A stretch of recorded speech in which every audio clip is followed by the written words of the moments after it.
8-0 Miami. So you get the leadoff double. You get what is tantamount to a sacrifice with the excuse me swing by Cuvée, moves the runner to third, and then all it takes is a fly ball to get him home. One pitch, one fly ball, one run. Miami last two hitters have been first pitch swinging. And another dangerous hitter, Scott mentioned, 2 through 4 for Miami. OPS each of 1,000 plus. This is Derek Williams hitting .403 with 14 home runs and 55 RBIs. First pitch from Dugan, missed inside with a fastball, and count 1-0. Dugan lives around 90 with the fastball, sometimes a tick above. 1-0 pitch, stayed outside, took a little something off that pitch. And so the hitter, Williams, ahead in the count, 2-0. Williams 3 for 6 in the series with a couple of runs scored and an RBI double yesterday. 2-0 pitch, that's up and away, and Dugan has fallen behind the cleanup hitter, 3-0. Williams 3 for 6 in the series, including a double. Again, that OPS 1272 for the season. 3-0 pitch, Williams taking all the way, and it was dipped just below the knees, and so Derek Williams is aboard with a walk. That's the 21st walk this season for the right fielder for Miami, and that'll bring to the plate the big first baseman, Brylan West, 6'4", 269-pounder. 331 with 5 home runs, 35 RBI. He's 1 for 6 in the series, a right-handed hitter. Dugan from the stretch at the belt. First pitch is cued into right field, base hit. Just a simple inside-out swing for Braylon West. He singles, and that will move Williams to second base. That's the second hit of this first inning. So Miami with runners at first and second with still the 2 outs, and that'll bring up the number 6 hitter, Max Galvin, redshirt senior. Sitting .234 with no home runs, 9 RBIs, 0 for 4 on Friday night with 3 strikeouts. Did not play in the game yesterday. And Miami won the first 2 games. This 3-game set. It's a good day to hit here at Sunken Diamond. Warm, wind blowing out. Dugan's pitch to Galvin, tried to backdoor him and did so successfully with a breaking ball, a count of 0-1. There's a breeze, Scott, but it's not those sort of wind tunnels out to left field, which you see in late April and May here at Sunken Diamond. Galvin, the left-handed hitter with runners at first and second, 2 out, 1-0 Miami, top of the first. Pitch from Dugan is low. The count evened up at 1-1. Stanford outfield straight away and fairly deep in left field, considering Galvin not a power guy. 1-1 pitch is up and away. Count of 2-1. Galvin transfer from Oklahoma State. Didn't play much there. In fact, I'm not even sure he got on the field. It was just a 1-year sojourn in Stillwater, Oklahoma. Back home in his home state. 2-1 pitch poured over for a strike, and with some velocity on that one. Count of 2-2. It's an athletic family. Sister on the soccer team at University of Virginia. Dad played baseball at Oklahoma. Mom played soccer at Oklahoma. Good genes. Some Sooner roots. 2-2 pitch from Dugan, tailed away with a fastball, and the count is 3-2. That means the runners at first and second will be going on the pitch. 1-0 Miami, top of the first inning. Just the start of things here at Sunken Diamond. Needless to say, big pitch early in this game. 3-2 pitch, runners go, line into right field, base hit, 1 hop, it's fielded by Sell. That will get the run home. Throw to third is not in time. Runner at first holding Galvin, so credit Max Galvin with an RBI single. As Derek Williams scored. 3-2 pitch, Scott. Again, that was pretty much down the middle of the plate. Yep. He jumped on it, lined it into right field. There have been 3 or 4 hard hit balls in this first inning. Hard contact and a walk, and that's obviously no way to make a living against a good offensive team. So with the runners on the move, the run from second was going to score. The guy was going to go first to third easily. So now you got runners at the corners again, and Shahan at the plate and a chance to add on for Miami. Matt Shahan, the junior shortstop, hitting .298, 1 home run, 19 RBIs. He's 3 for 5 in the series with a double. Pitch from Dugan, just missed off the outside corner. Dugan, a bit of an extended look at the plate umpire, but no overt disrespect. Shahan, a right-handed hitter. And the 1-0. Fastball on the inside corner. That was good location that time from the Stanford senior right-hander. Count of 1-1.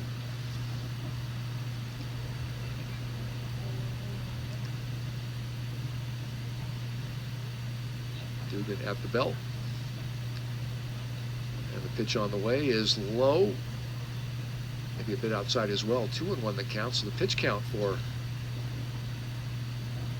Nick Dugan is getting up there for a first inning.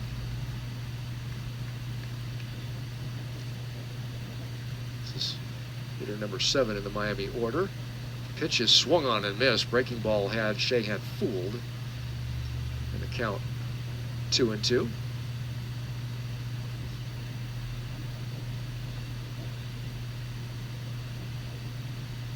Pitches thrown by Dugan thus far in the top of the first inning. 2-0 Miami. 2-2 pitch is lined foul into the berm, the grassy knoll. It's along the left field side, out of play. Count remains 2-2.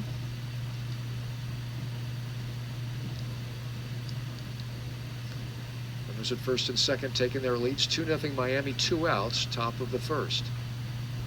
2-2 pitch to Shahan is lifted to left field, medium deep it looks like. Back to the track goes the left fielder Tokeim, and on the warning track makes the catch. Looked like Shahan hit that one off the end of the bat, but part and parcel of what Scott Reese just said, carries pretty good on this beautiful Sunday afternoon. For Miami, in the top of the first inning, they do get 2 runs. They do it on 3 hits. There were no Stanford errors and 2 men left on base. After a half an inning here at Sunken Diamond in this 3rd game of a 3-game series between Stanford and Miami, it is Miami 2 and the Stanford Cardinal coming to bat.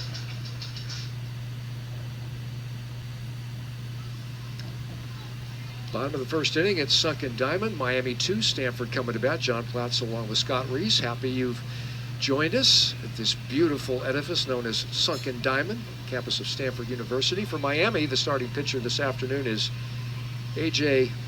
Siskar. Siskar is a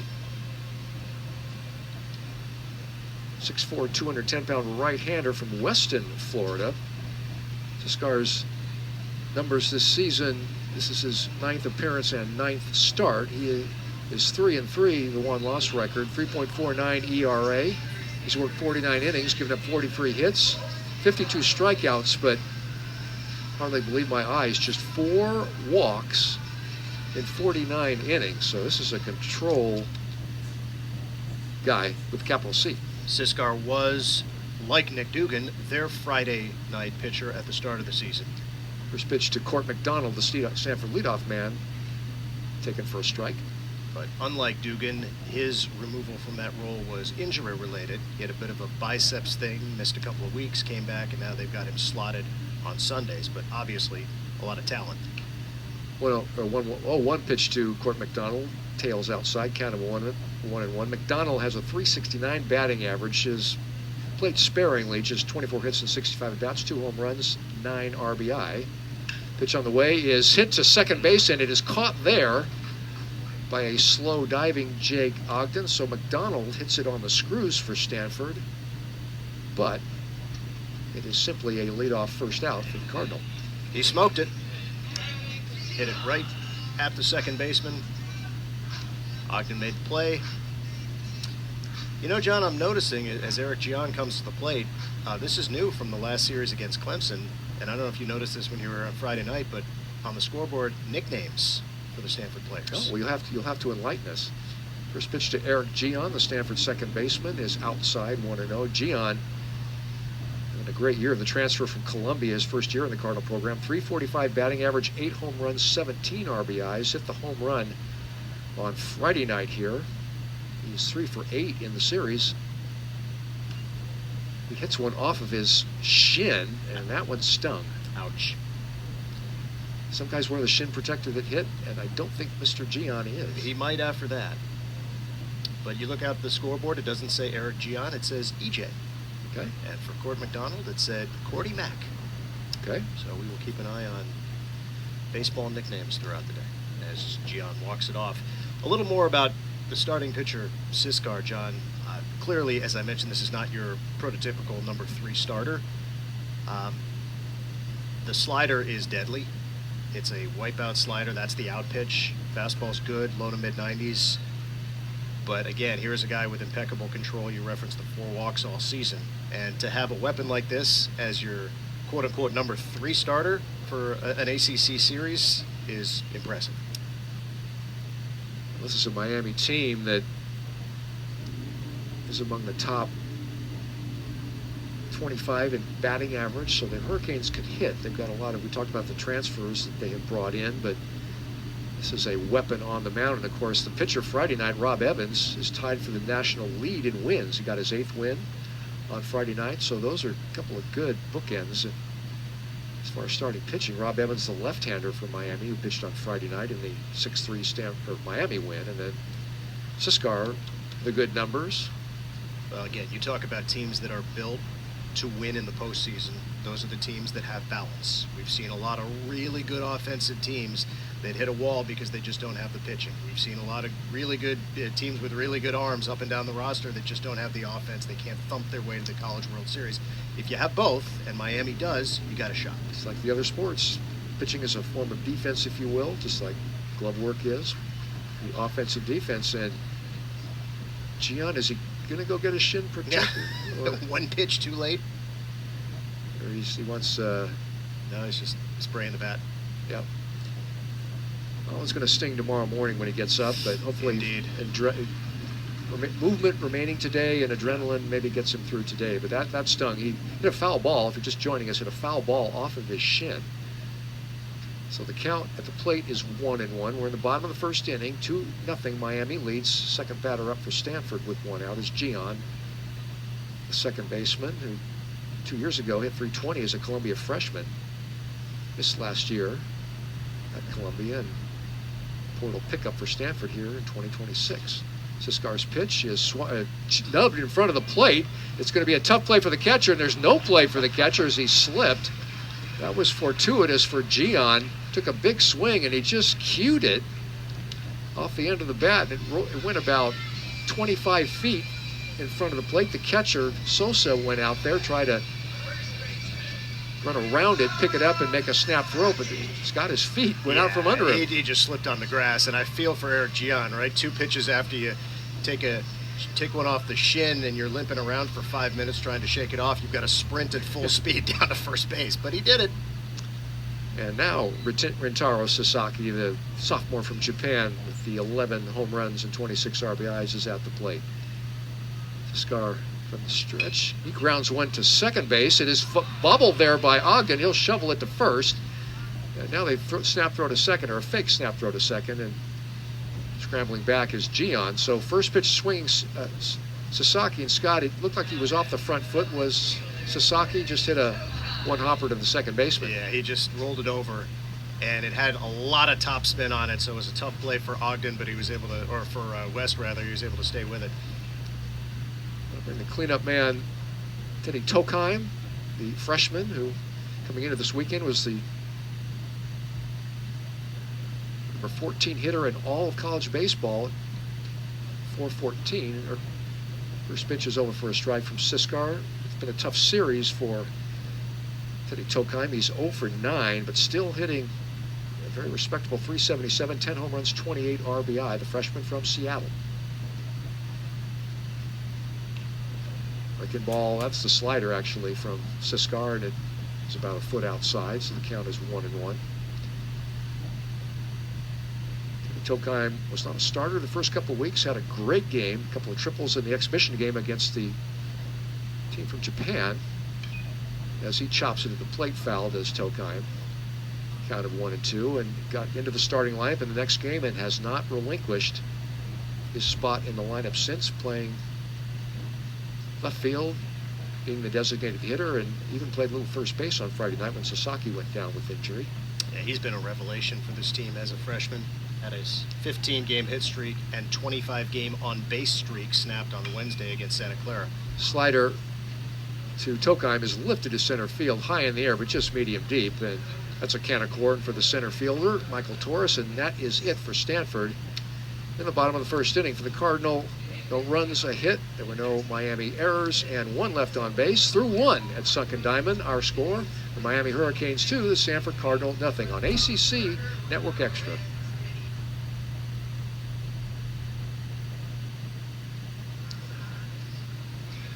To the top of the second here at Sunken Diamond, John Platz along with Scott Reese here on ACC Network Extra.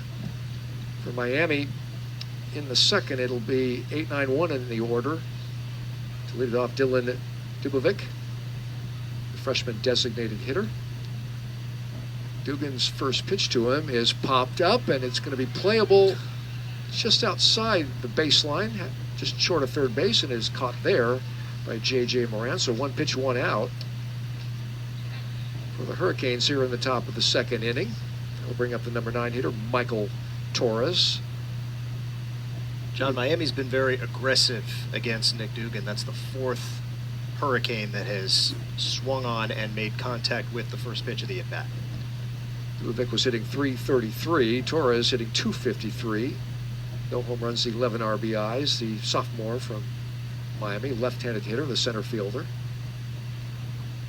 Dugan's first pitch is a fastball over for a strike. 6 games in the ACC today, 4 of them are final. Get you those scores as we go along. Pitch to Torres is a 3-hopper to the second baseman, Eric Gion. He fields it and throws out Torres. 2 up, 2 down for the Hurricanes. The big one today was the number 2 and the number 3 teams in the nation facing off. They happen to be the first and second place teams. They're actually the tied for first teams in the ACC. North Carolina, Georgia Tech played their 3rd game in 3 days in Chapel Hill, and Georgia Tech, which dropped the first 2, won today's game 5-2. So Georgia Tech reclaims the ACC conference standing lead at 16-5. North Carolina falls to 15-6. Back up to the leadoff hitter, Jake Ogden, and he takes a pitch for ball 1. So Georgia Tech beats North Carolina. Florida State won at home against Notre Dame. NC State in 10 innings beat Wake Forest in Winston-Salem, and Virginia Tech won at home against Pitt. 0-1 pitch to Ogden, missed, and the count 1-1. Ogden probably taking all the way on that first pitch when he squared around because he did not want Dugan to have a 4-pitch inning. 1-1 pitch, a cutter, caught the outside corner, and the count 1-2. Well, Nick Dugan, who surrendered 2 runs in the top of the first inning, gave up 3 hits and faced 7 hitters, is looking real sharp in his second inning. The 1-2 pitch to Ogden is chopped to third, backhanded by Moran. Off-balance throw to first is not in time. Ogden just did beat it out. The call on the field is safe. It was a very close play at first base. Ogden doubled and scored his first time up, so he's looking at a 2 for 2, unless Stanford wants to replay it. I think he was safe. And David Esker declines to use a challenge. So Ogden is at first with 2 outs, and that'll bring up Daniel Cuvée. First-team All-American last year, freshman All-American, first-team All-American 2 years ago. The average is down a bit this year, 306, but the power numbers are still strong. 11 home runs, throw over to first. And Ogden goes back to first base. Ogden, is the leadoff man, has stolen 7 bases in 8 attempts this year. And his speed is the reason he's standing on first base now. That was a good play by J.J. Moran. And an average base runner is probably out, but Ogden better than average. Ogden goes, but the pitch is popped foul and out of play, just over the press box. So the last game that I did here 2 weeks ago, Yeah. they did what I thought was, if not impossible, really unlikely given the height of the net and the angle you would have to in the press box. The ball actually landed about 2 feet from your head right here. Oh boy. And bounced into the back row of the press box. Okay, so it's. I did not think that could be done. But the records show it can be. So, and let us be on So guard. heads up. Time out for the moment. Cuvée wanted to go back to the dugout and get some stickum or whatever for the bat, kind of fix the batting glove. So then to Cuvée, the 6'3", 240-pound junior from Fort Lauderdale. Last year at 372 with 18 home runs and 84 RBIs. First team All-American. Started and played in every Miami game 2 years ago. Started and played in every Miami game as a freshman at 351 with 24 home runs. This dude is really good. Pitch to Cuvée is fouled over the screen and out of play, and Cuvé's in a hole 0-2. Cuvée in the series 3 for 5 on Friday night with a couple of doubles. Yesterday 1 for 4, so he's 4 for 9 in the series. Right-handed hitter, powerfully built third baseman. And now a pickoff. They've got Ogden hung up, run down underway. Ogden trying to prolong it, still prolonging it. Run down continues. Ogden now dives back there, crashes in to Gian, and Gian kind of mouths at Ogden. Ogden did crash into him, and the umpire gets between Gian and Ogden, and I won't tire you out with the scoring on that play. Suffice to say, it was an effective and a pickoff move by Nick Dugan, and there was pitch and catch between second baseman, shortstop, and first baseman and pitcher for a while. Score at 1-3-6-3-5-4, I believe. On Okay. If you're scoring at home. So that will end things in the top of the second inning. For the Hurricanes, no runs, 1 hit, no errors, nobody left on base after 1.5 at Stanford. Miami 2, Stanford nothing on ACC Network Extra.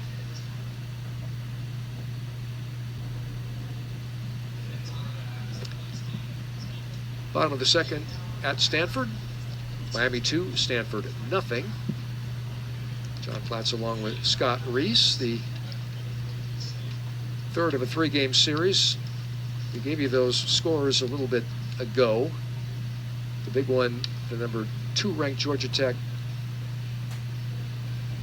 squad defeating North Carolina 5-2. That's the number 2 and the number 3 team in the nation according to this week's rankings. UCLA is the number 1 team. Bruins are 35-3 and they're 20-0 in the Big Ten. That's nuts. I mean, that's just bonkers. It's like John Wooden from yesteryear applied to UCLA baseball.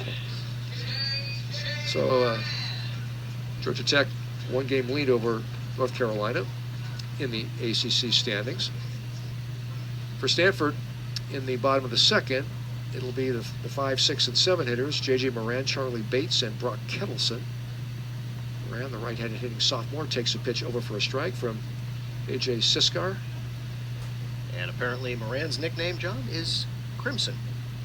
Now displayed on the scoreboard. We're getting educated today on life inside the Stanford clubhouse. Moran hitting 278. He lines one to right center field. That's going to get down and go all the way to the wall on a couple hops. Moran steaming around first and will cruise on into second with a leadoff to bottom of the second inning double.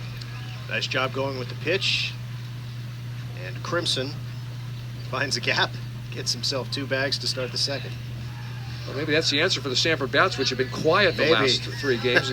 Stanford just 10 runs scored collectively in the last 3 games here at Sunken Diamond. Wednesday here against Santa Clara, 2-1 loss, and then the 2 losses to Miami here the last 2 days. Well, and you talked about it. The offense has been really reliable for most of the season, and as soon as the pitching seemed to turn a corner, get a little bit better, the offense kind of went to sleep.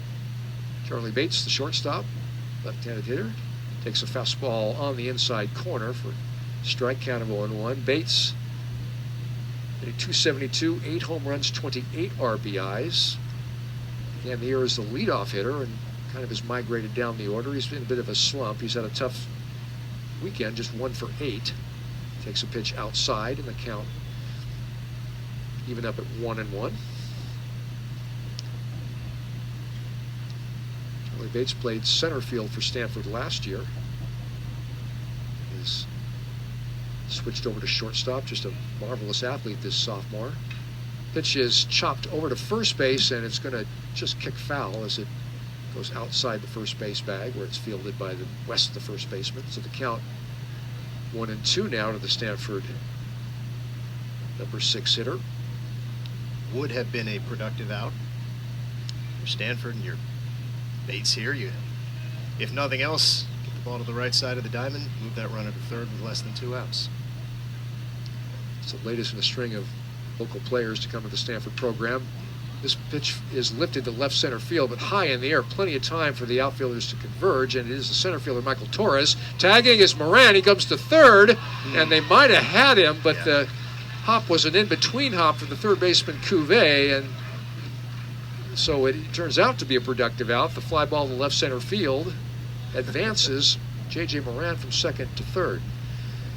Yeah, clearly Stanford going on scouting report. They obviously felt that they could run on Michael Torres, and Torres had the answer. That throw was right on the money, but it one-hopped Cuvée, and it was a tough hop to handle, and he couldn't make the play, and Stanford's got the runner at third. I'll bring up Brock Kettleson, Stanford's freshman from Valley Christian High School, who is Stanford's lone two-way player. He also pitches for the Cardinal, hitting just 143 on the season in limited at-bats. First pitch from Siskar is outside. Kettleson, 6'4" freshman from Scotts Valley, but attended Valley Christian High in San Jose. He's 3 for 21 on the season, but has a double and a home run among his 3 hits, so we'll see. And that home run responsible for his lone RBI to this point, so he's got an opportunity to double up in that category by just hitting a fly ball. Takes a breaking ball inside, so he's up there 2-0. Runner at third for Stanford. Cardinal trailing it 2-0. We're in the bottom of the second inning with 1 out. Scar from the stretch. His pitch is high, and the snap throw to third didn't have a lot of zip on it. And back scrambling is the base runner Moran. 3-0 the count now to Kettleson. Another lefty on deck with Broxell.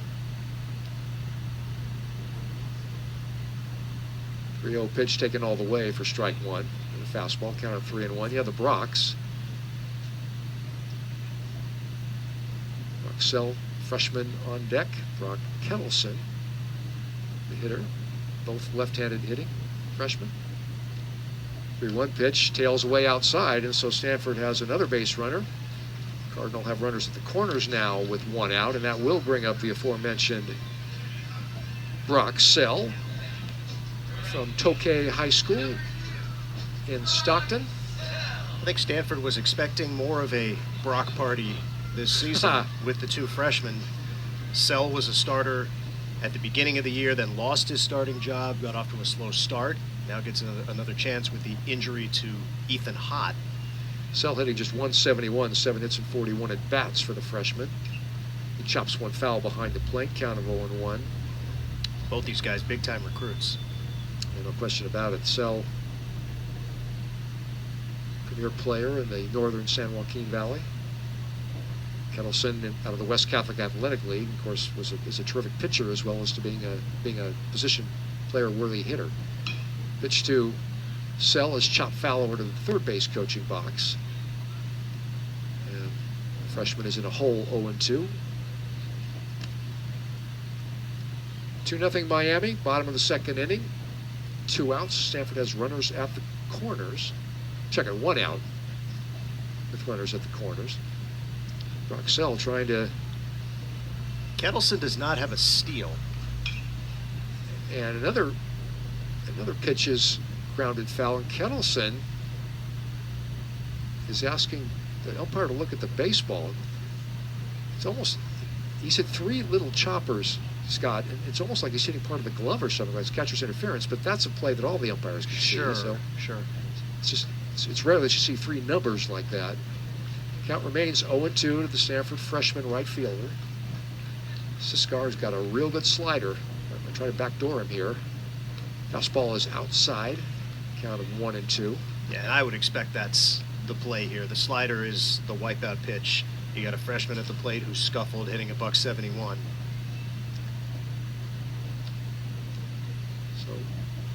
Sell up there, 1-2. Left-handed hitter against the right-hander Siskar. Outfield straight away. 1-2. That's grounded to shortstop. Could be 2. To second base is Sheehan. Throw to first is not in time as Broxell legs it out. So credit the freshman with his 11th RBI of the season. Stanford has halved the Miami lead as Moran scores. It's now Miami 2, Stanford 1.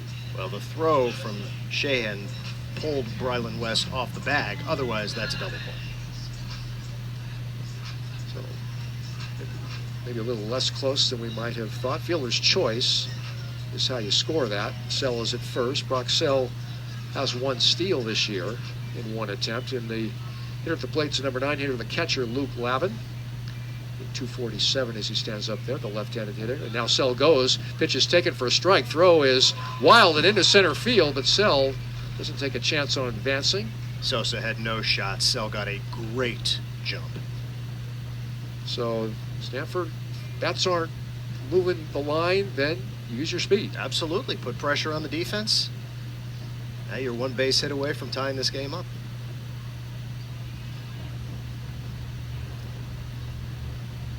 Lavin, 247, 4 home runs, 17 RBIs in 97 at-bats. Pitch from Siskar is wrapped to right center field. That one's going to get down, and that one's going to go all the way to the fence. Rounding third is Sell, and steaming into second is Lavin with an RBI double. The Cardinal has tied up the Hurricanes at 2-2. So the poor throw from Sheehan at first base, the inability to double up Broxell, comes back to bite the Hurricanes, and all of a sudden you look at the scoreboard, it's 2-2. So a lot of productivity from the bottom part of the Stanford order.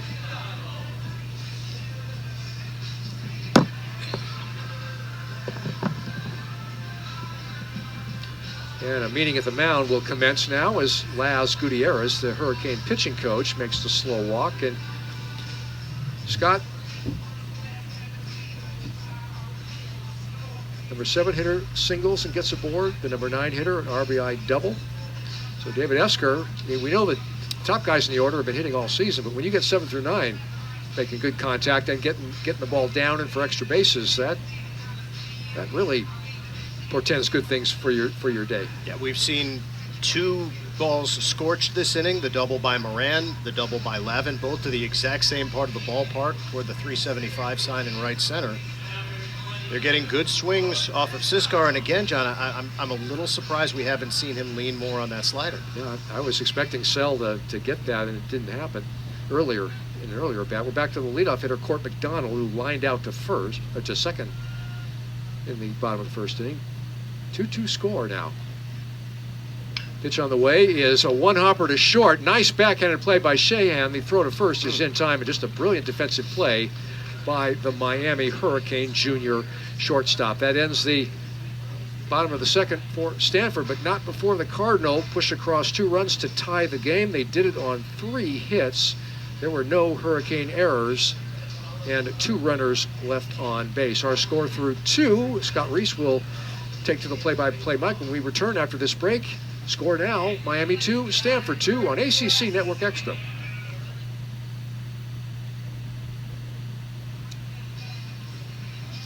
We played 2 at Stanford's Sunken Diamond in this ACC matchup between the Stanford Cardinal and the Miami Hurricanes. Miami 2 runs, 4 hits, no errors. Stanford 2 runs, 3 hits, no errors. My pleasure to turn the microphone over for innings 3 and 4.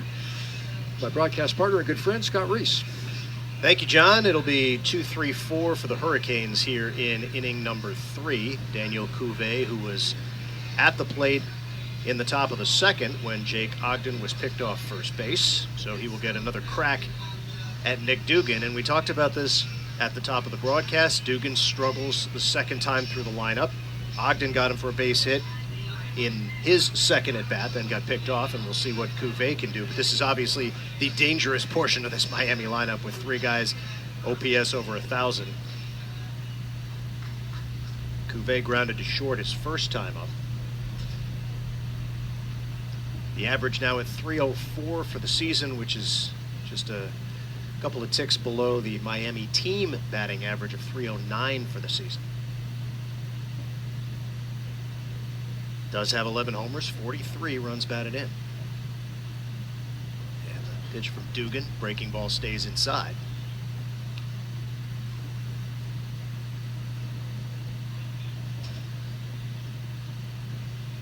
We are seeing some bodies begin to move around in the pen. Nobody throwing for Stanford, but again, as Dugan goes 2-0 to Cuvée, John, Stanford, particularly Sunday starters, have not given them length this season. And the theme has been openers here in recent weeks in all the games. And a 3-0 start to the leadoff hitter, not the way you want to play it, especially with the thumpers that are looming behind Cuvée. Dugan up to 32 pitches. Well, he was extremely efficient in the second inning. The pickoff helped. There were a lot of pitches in inning number 1 when the Hurricanes scored both their runs. See if Cuvée has the green light. 3-0. Doesn't matter, it's up and in, and 4 straight out of the zone. Hurricanes have their leadoff man aboard.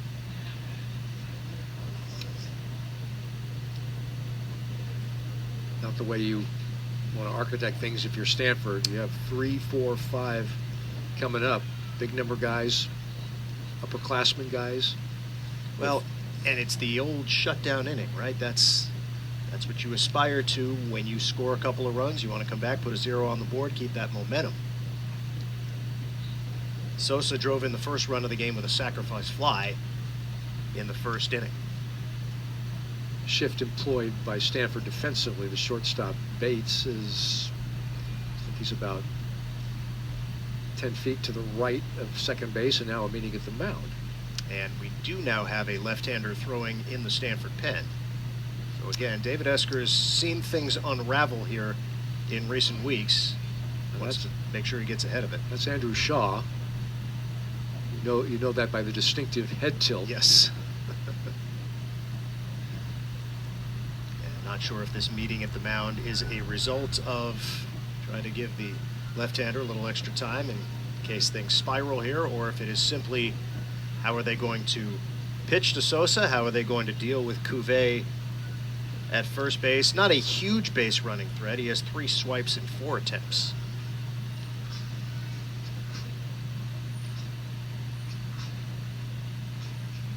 And now a slow walk to the mound. So again, we're clearly trying to buy some time here. Thomas Eager, the pitching coach. And in fact, they're not going to waste any time. Nick Dugan's day is done. So as we surmised, the players-only meeting was to buy Shaw a few more pitches, and now the hook comes in the top of the 3rd inning. So we will set the scene with Stanford's first relief pitcher of this Sunday afternoon in just a moment. It is 2-2, Cardinal and Hurricanes, top 3.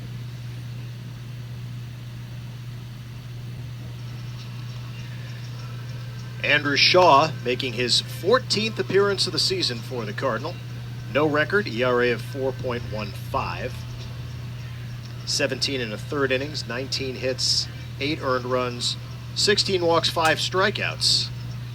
Opponents hitting .279 against the lefty, and a pretty important matchup right off the bat here in a 2-2 game against Alex Sosa, who of course also hits from the left side. And this freshman left-hander has a very distinctive delivery. He tilts his head at the top of his windup at a 45-degree angle, kind of jerks it and then pops it back, and it's not exactly Fernando Valenzuela 45 years ago looking at the sky, but you just wonder if that might be enough of a distraction to a hitter that could make him effective. You mentioned the numbers, and he is a freshman, sort of learning to make his way, but 4.15, 17 innings, 16 strikeouts, 19 hits. Well, and that 4.15 puts him second on the entire ball club in terms of qualifiers. So this part and parcel of the pitching struggles we've talked about. Correct, and this has been one of the more important relief pitchers for Stanford in recent weeks, and this is a relatively important spot early in this game with obviously Sosa, a lot of power, hitting .322, nobody out and a runner on first. So we'll see how Shaw holds up. First pitch to Sosa, swung on and missed. Good start. Ran that fastball in on the hands. It's a very effective pitch. He does rely on the deception. That fastball was 87, so another guy who's not going to blow you away with top-end speed. That, however, is a balk and a free base for Daniel Cuvée. Esker wants an explanation. It wasn't obvious to me, but the umpires, multiple of them in unison, made the call. Well, I think it was also voices from the Miami dugout in unison making the call.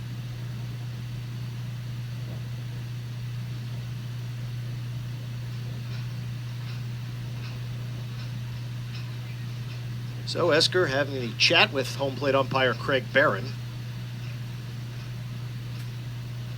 And satisfied or not, he will return to the dugout. Now runner on second with nobody out.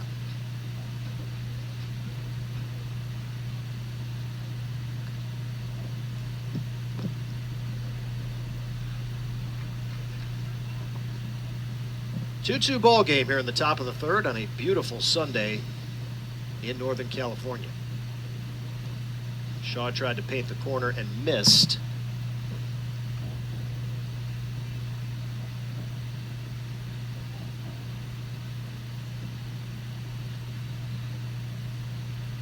The right-hand hitting Derek Williams waiting on deck for the Canes. That was well off the plate. We showed him the fastball running in on the hands, and now a couple of breaking pitches. He's just got to get location with those breaking balls. Well, and unfortunately for Shaw, this Miami lineup does not offer you much margin for error. Breaking ball is lifted down the left field line out of play, so it is 2-2.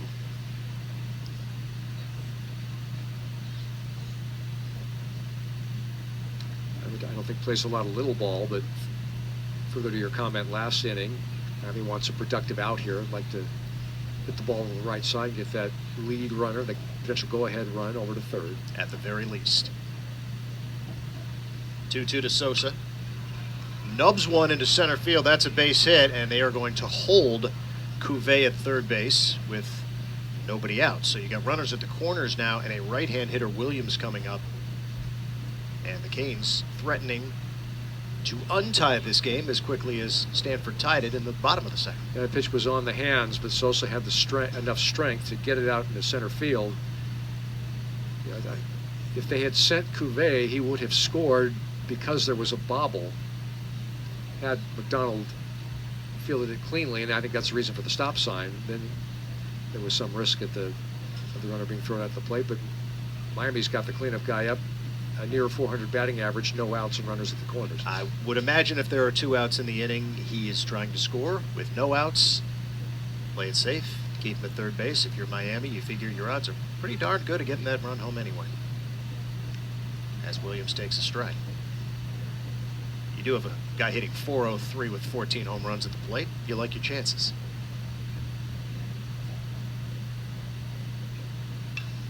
Fly ball right field, couple of steps back. Sell at the warning track makes the catch. Throw will come into second, and an easy tag and score for Daniel Cuvée. Miami back on top 3-2. That's impressive power, Scott, to the opposite way. Williams looked like he hit that one, looked like he hit it on the hands a little bit, and still in all, it carried all the way to the warning track the opposite way where Sell made the catch. But an easy walk home for Daniel Cuvée, tagging up at third. RBI for Derek Williams, his 56th of the season. Having an All-American kind of year. So now 1 out, runner on first base, and Brylan West is the batter.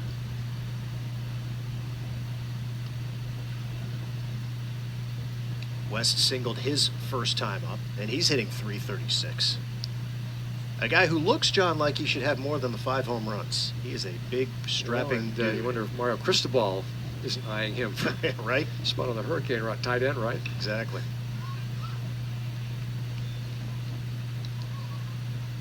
They got it rolling in Miami, don't they? Football, basketball. Well, basketball's in the Final Four, what, 3 years ago? 3 or 4 years ago? Well, and the team this year Larinaga's team? The team this year was good, and they're bringing in some dudes. They're Yep. going to be really good next year.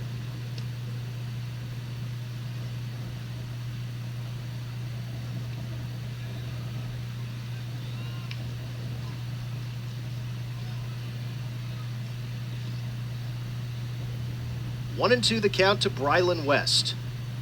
Shaw trying to work out of the Nick Dugan created jam. Hot shot, fair ball down the third base line. Sosa around second to third. They're going to wave him home. Tuckheim back to the infield, but no throw at the plate. An RBI double for Brylan West. And it is 4-2 Miami. West now 2 for 2. As Sosa comes all the way around to score on that one. That was just a go down and dig that one out.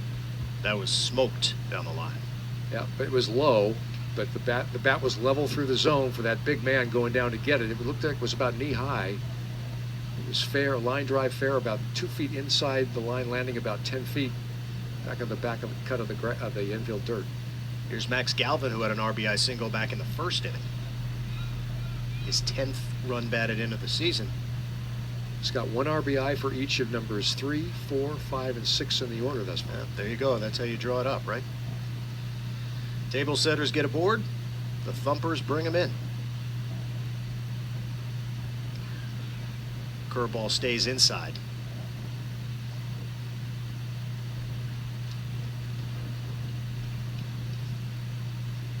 And more action now in the Stanford pen. Sort of. I got duped as a guy who was going through the throwing motion without an actual baseball. He was on top of the mound. Yeah, he was pantomiming pitching. He was pretending to pitch. Now he seems to have sat back down again, so never mind. He's visualizing maybe an hour from now.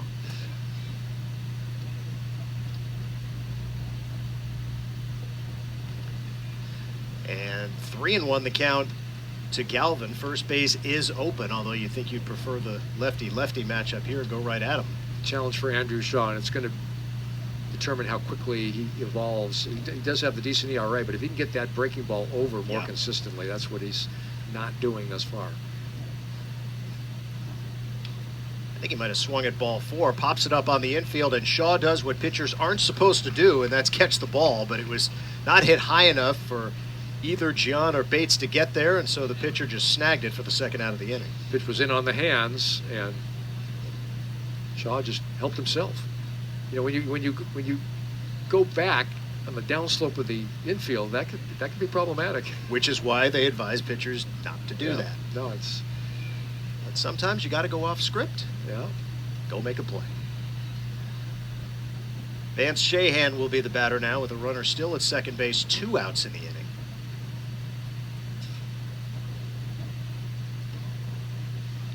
And yeah, command, as is so often the case for freshman pitchers, has been the issue here these last couple of batters. I think Shaw got away with one with Galvin, who swung on a pitch, as you said, in on the hands. I'm pretty sure it was out of the strike zone. Would have been ball 4. Now he falls behind Shahan 2-0.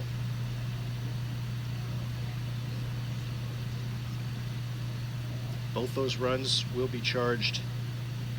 Excuse me, only the first run charged to Nick Dugan as he left prior to Sosa's at bat. 2-0 is over for strike 1. Good location that time from Shaw. Fastball on the inside corner with a bit of tail on it, so that the hitter quits on it because he thinks it's inside, but he meanders back over and catches the black. Shea had flied to left field in the first inning. Back to second base. John dropped the ball, wouldn't have mattered anyway.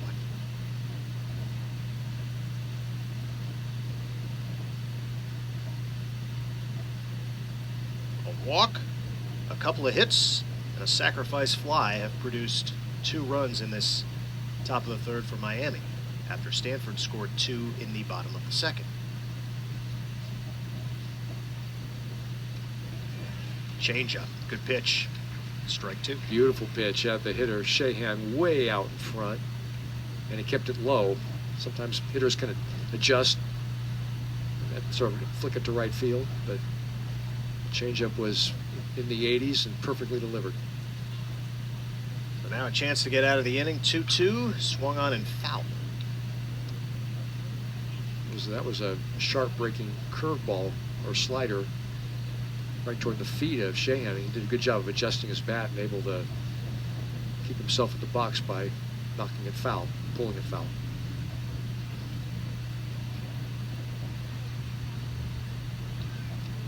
West at second base.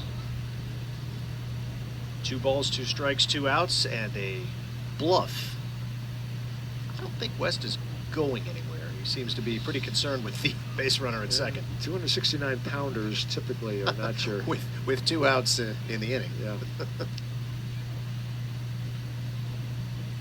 But he's dancing out there. He's certainly making Shaw think about it, but it doesn't matter because Andrew comes back and punches out Sheehan to end the inning. But the Canes do get a couple of runs. They do it on 2 hits, throwing a walk and a sacrifice fly, and the score is now Miami 4, Stanford 2, coming back for bottom 3 here at Klein Field.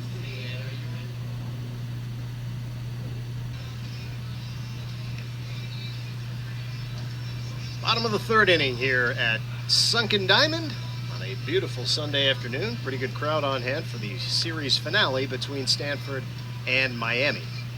Hurricanes 4 national championships, 82, 85, 99, and the painful one for Stanford fans in 01. Yes. Where Stanford took the College World Series in 87 and 88. And in 88, Stanford beat Miami en route to the title in an elimination game, the first of 4 that Stanford needed to win to claim that title. But 2001, Scott, 12-1, all Hurricanes in Omaha that afternoon. Yeah, I think they just scored again. Yeah. It was that kind of game. And of course, this is Miami's first ever series at Stanford. All that history on neutral sites. 7-3 prior record. This is the 11th all-time matchup, but first, as Scott mentioned, in the ACC. Eric Gian takes a strike to begin his second at-bat. Hit one about 18 feet in front of home plate in the first inning and legged it out for an infield single as Sosa lost his footing trying to make the play. Big swing, came up empty, and there's that slider. Well, it really breaks laterally. Gian does a good job of keeping that front shoulder in against breaking stuff from a right-hander, but he couldn't reach it. That's 14 inches of horizontal break, John. How did you know that? That was 16 and a half inches of horizontal break. You're a savant. My eyesight, man. And you took your shades off, too. 1-2 to Eric Gian, hitting a robust 353. Checked his swing. That's a tough pitch to take with 2 strikes, but he did, and he got the call.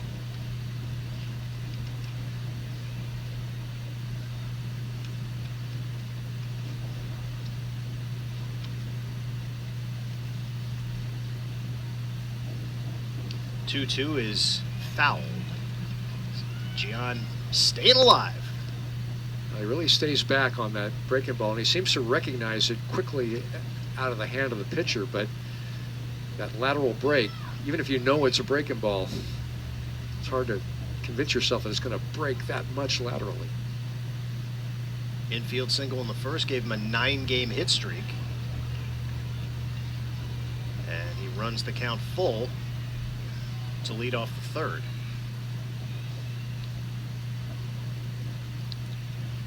Rentaro Sasaki waiting on deck. 3-2 is way inside ball 4, and Gian has a leadoff walk. And we talked about how Stanford went in search of the shutdown inning after scoring a pair, and that didn't work. They gave up 2. Miami now puts 2 on the board, would like the shutdown inning from Siskar, but walking the leadoff man, not the best way to go about that, especially with 3-4-5 coming to the plate. And now the third base umpire is calling David Esker out. An umpire prompted discussion with the Stanford head coach.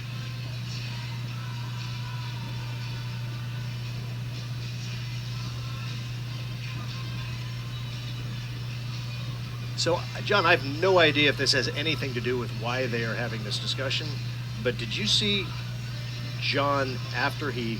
Yeah, there it is. He threw the bat He didn't drop the bat. He didn't, sort of waft the bat aside toward the dugout. He chucked it in the air, probably 20 feet, and it flipped over a bunch of times and landed near the on-deck circle. And I don't know if this is just a, hey, tell your guys not to do that kind of thing. Yeah, it's a...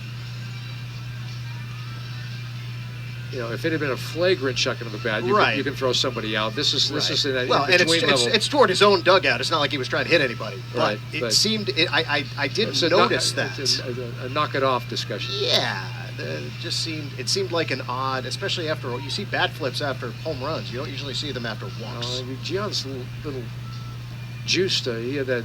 Yeah. Got run over on that rundown and was upset with the Miami player who ran him over, probably not intentionally.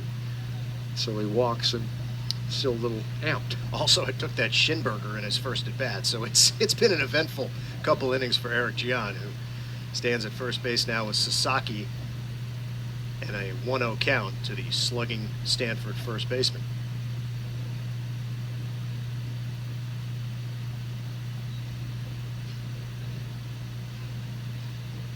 Big cut, came up empty. So interesting to watch the infield against Sasaki. Santa Clara on Wednesday night had the second baseman. They had a shift on. A lot of teams do that, but the second baseman was 20 feet into right field. Where it's playing shallow right field. I've seen that multiple times with Sasaki. Miami's not doing that. Well, they want to keep the double play in order. There's a rocket foul. I think if there's not a runner on first base, you probably see that guy playing 30 feet back. It can't be comfortable to be, especially a first baseman. You got to hold the guy on. So Brylan West, you come off the bag in a fielding position, and you're get ready 88 feet away from that guy. And when Sasaki got hit,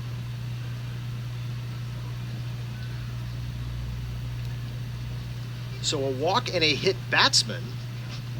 AJ Siskar all of a sudden has lost some command here in the third inning, and Stanford's got something going with first and second, nobody out.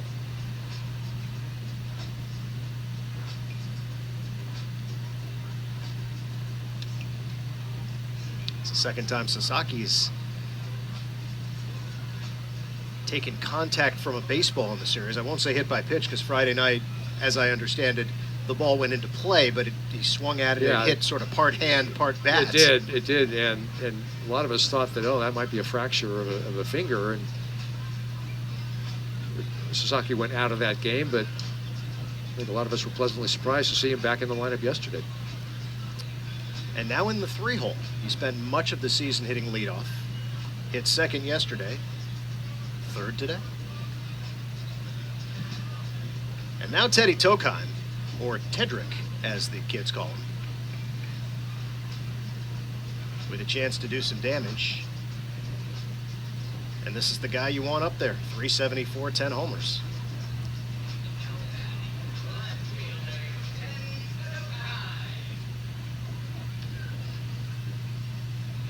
ACC had 4 hitters in the nation's top 30 batting average coming into this week. Tokheim was one of them. Up the middle, base hit. They're going to wave Gian home. The throw comes through, but it's not in time. And Stanford answers with an RBI single from Teddy Tokheim. It's 4-3. Yeah, shortened up did Tokheim. Again, he's had a tough series, just or rather 0 for 9 as he came into this game. Of course, flew out to center, just shortened up, poked that one in the center field, got the RBI. Scott, you talked about it. You give up a couple, come back and put pressure on the pitcher, and Stanford has done that. Still, nobody out for the Cardinal here in the bottom of the third. You look at the scoreboard and the way the teams have scored to this point in the game, nobody has managed a shutdown inning this afternoon. And there's a fly ball toward Torres coming in, and it falls in front of him. Sasaki's got to hustle to third, but the throw is into the Miami dugout. So Torres actually had a chance for the rarely seen 8-5 putout. That would have been a fielder's choice. Instead, the ball flies into the dugout. Sasaki trots home. The runners advance. We've got a tie ball game. Yeah, that's an error on the center fielder. I mean, there's airmailing in Scott, and then there's going into the dugout on the fly from center field. Well, we know that Michael Torres has a terrific arm, left-handed throwing center fielder, but Scott, he just was so amped up there that he airmailed at times 10. Well, and remember, he had a chance to throw Moran out at third base as J.J. tagged on a ball to medium left center field in the second inning, and he short hopped the third baseman. That throw got away. So clearly, as you say, the arm is fine. The location's been a tad off, and that one was more than a tad.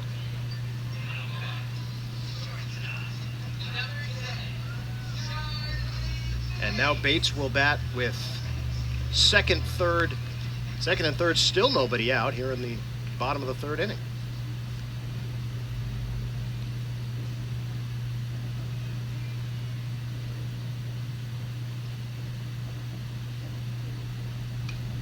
And Bates fouls it back. No RBI for Moran on that play. Didn't hit it hard. It was just a looper. The center fielder was deep, and as you say, it was a looper. It wasn't real high in the air on that fly ball to short center. That's off the plate. We still haven't seen that slider consistently thrown for strikes. No, his command has deserted him to some extent here in this third inning. Started off with a walk and a hit by pitch, and how often do you see that come back to bite you? And now the Cardinal with a chance for a really big inning. Siskar's pitch count up to 43.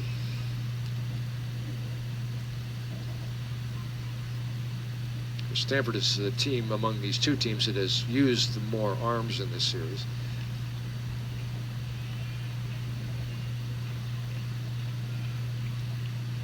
1-2 to Bates. Bounce towards second. That'll get a run home. Ogden makes the play. Tokheim scores, and it's 5-4 Cardinal.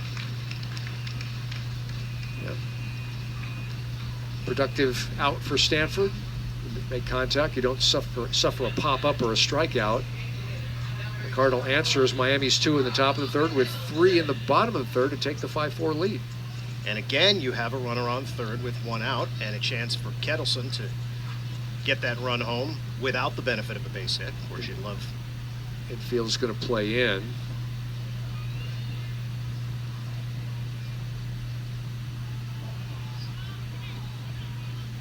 And we have a timeout called by somebody.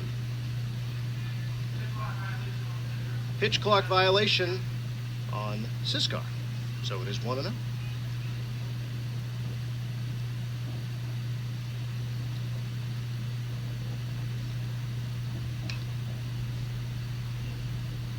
Kettleson late on that. I think that, I mean, if you're a hitter, you see that infield in, and the goal is just hit it hard on the ground or line drive. They can't react as quickly when they're that far in. Oh, that was hard, and it was a line drive, and it was about 6 feet foul. We've got a young man at the plate who's up there with just 22 at-bats, official at-bats prior to this one in his young Stanford career, but an opportunity to extend Stanford's lead. Stared at, strike 3 called, inside corner. Boy, just tied up Kettleson. Yep. Heat on the black inside, and that had the Stanford left-handed hitting freshman locked up. That's a big pitch for Siskar trying to work his way out of this inning, which has already been somewhat of a disaster with 3 Cardinal runs. John, he's also throwing, I think, a little less hard than he was in inning number 1. Now he seems to be topping out around 90 with the fastball. There's that slider for a strike. The nickname up there says celery. Celery. Okay. I'm telling you, we are learning some things today. The vegetable? Given name, Broxell, who drove in a run on a fielder's choice. But nicknames are organic things. You don't walk to a place and tell people my nickname is thus. They're just free to assign you with one.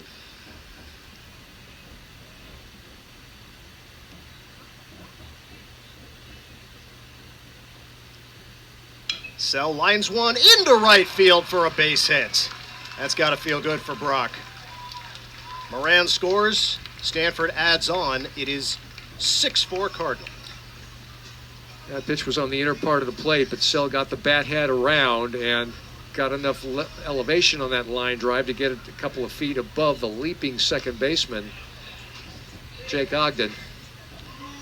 And we're going to have a pitching change for the Hurricanes. They've got a left-hander warming, so Siskar's afternoon is done. We will tell you all about it here momentarily. Stanford putting up runs in bunches. They've got 4 in the bottom of the third. Still 2 outs. We'll come back and let you know about the new Miami pitcher right after this.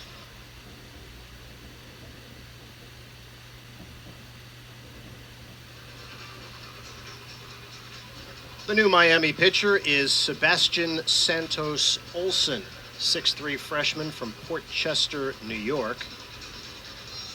No record in this his freshman season. ERA of 3.91. He's pitched 25 1/3 innings, given up 29 hits, 25 strikeouts, so 1 per inning, 12 walks. And he will come in with Broxell standing on first base, 1 out, and Luke Lavin will be the hitter. Lavin lined a double to right center, drove in a run his first at bat back in the second. Stanford puts up a 4 spot against A.J. Siskar.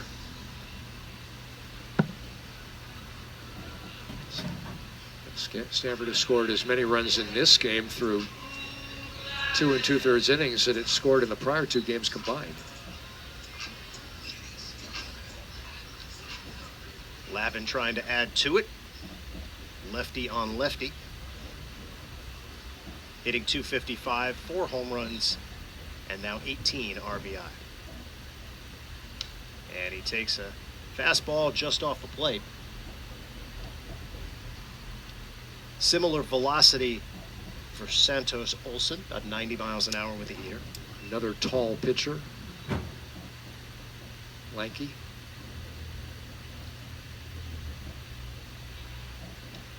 Sell stole a base in the second inning. That was with a right-hander on the mound.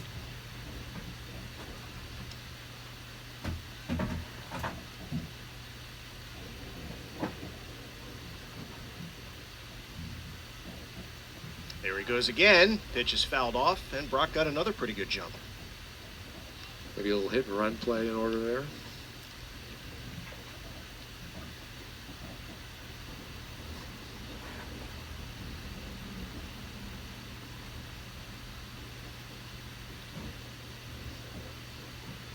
Ogden, the second baseman, is right at the edge of the infield, regular depth. Sell not running. Slider stays high, so it's 2-1. Now, 2 outs. Steals how you can get that runner in scoring position.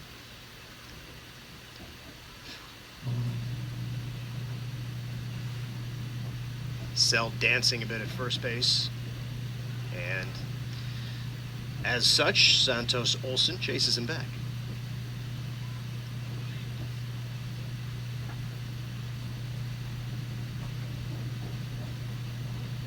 It's a pretty healthy lead. It is a healthy lead. I was just thinking that.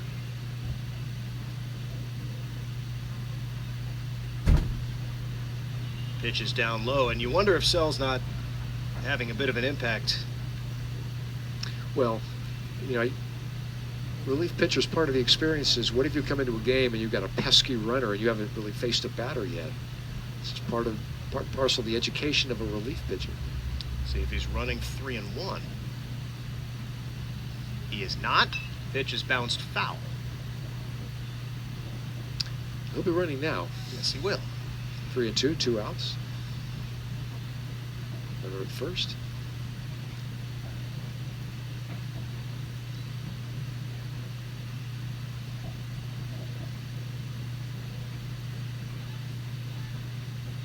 Lavin, the 8th Cardinal hitter to come to the plate here in inning number 3.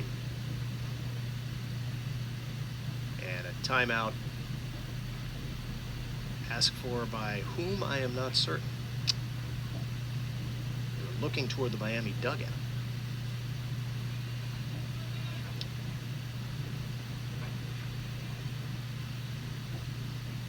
There goes Sell. Payoff pitch is grounded. Nice play at second base by Ogden, who whirls, throws, and gets his man. That was headed for right center field. Defensive play of the game. Backhanded it behind second. Hard hit ball, and in one motion, whirled and sidearmed it, knowing that he had a catcher running. And that was a big play for Miami to end what had been a very productive run-producing inning for Stanford. That stops the bleeding, but the Cardinal do put 4 on the board. They do so with 3 hits, a walk, a hit batter. Go to the 4th inning here at Stanford, and we've had a lot of offense already. It is 6-4 Cardinal.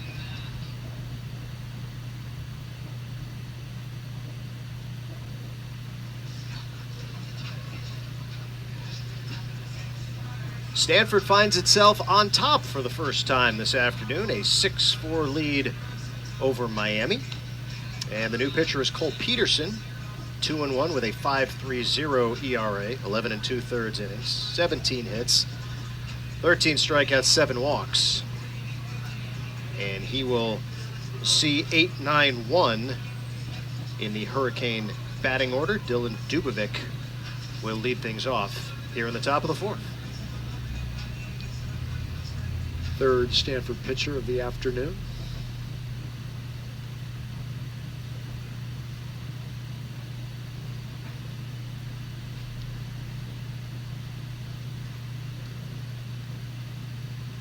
Peterson, right-hander, delivers off the plate. And again, we have a discussion. Pitch clock violation. Umpire pointed to his wrist where a watch typically is. Of course, whether the pitch counted or was in fact a pitch clock violation, the result will be the same. It's 1-0.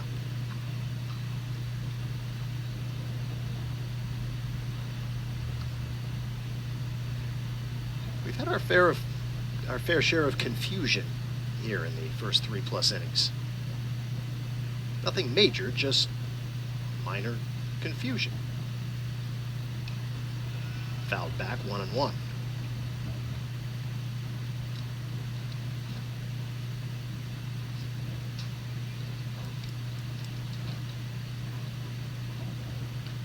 Dubovic comes in at .330, 6 home runs. Popped out to third his first time up. There's a slider that didn't miss by much, but it did miss. 2-1.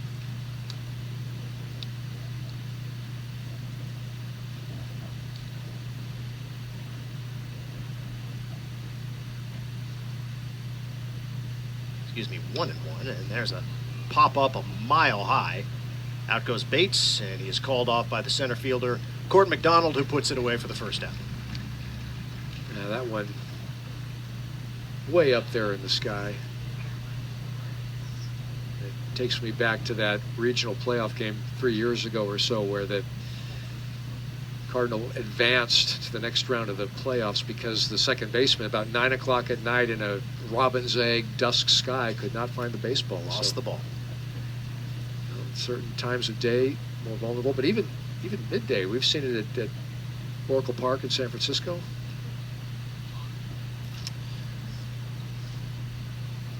Peterson gonna fix a shoelace. 6-foot freshman from Orange Lutheran High School in Orange, California, repping the OC. He'll face Michael Torres, who bounced out to second his first time. Breaking ball stays up and away, ball 1.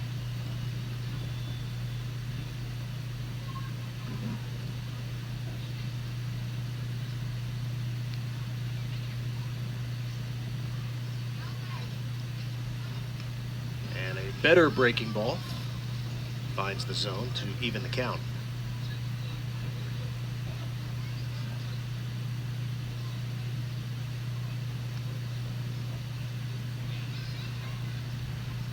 1-1 to Torres, and he looks at ball 2. Kane scored 2 in the first. Stanford evened things up with 2 in the second. Miami scored 2 in the top of the third. Stanford with 4 in the bottom of the third. And here we are, 6-4 Cardinal in the fourth. Line drive, base hit center field for Torres. Went down there and dug out that low fastball and lined it over shortstop the opposite way.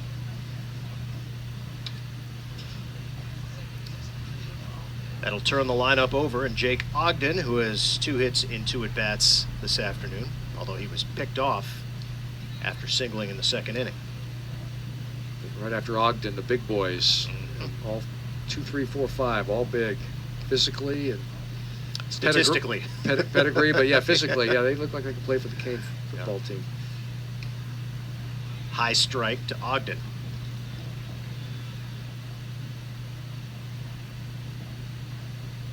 Jake came in at 290, a couple of base hits. He's at 299.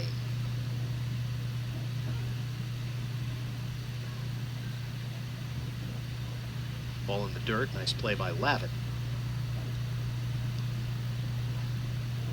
Torres, a definite threat to run. He has stolen 8 bases and has not been caught this season.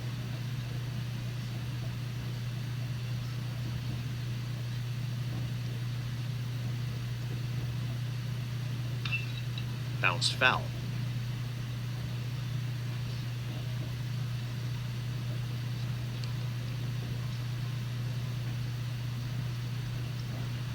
Opposing base runners 46 for 60 against Stanford this season.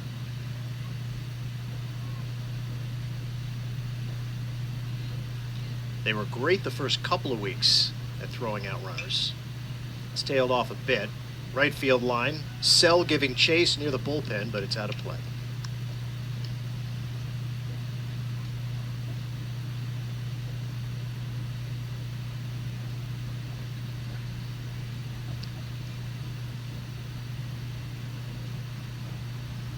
Still a breeze blowing out on a warm, not hot, but warm day here at Sunken Dime.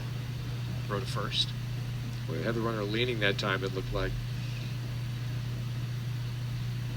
Stanford already has one pickoff success today.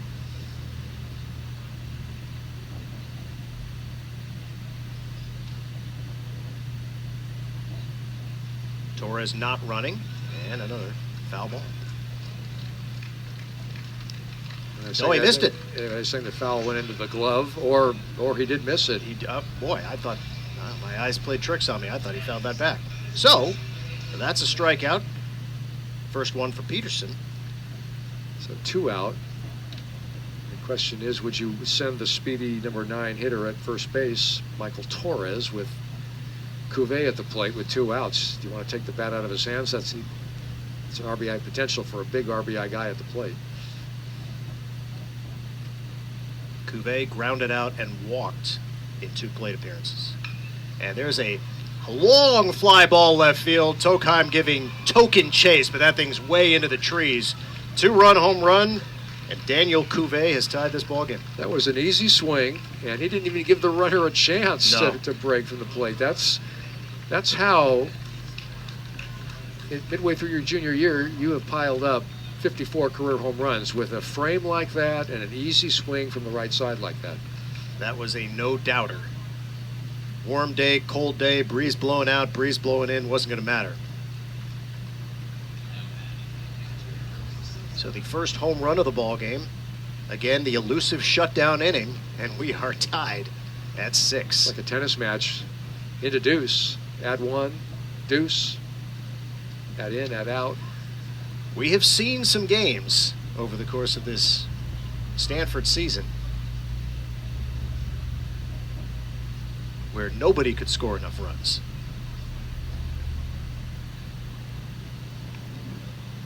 First pitch to Sosa is a ball.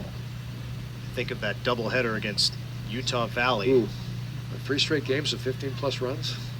And both games of a doubleheader where both teams, I believe, scored in the teens.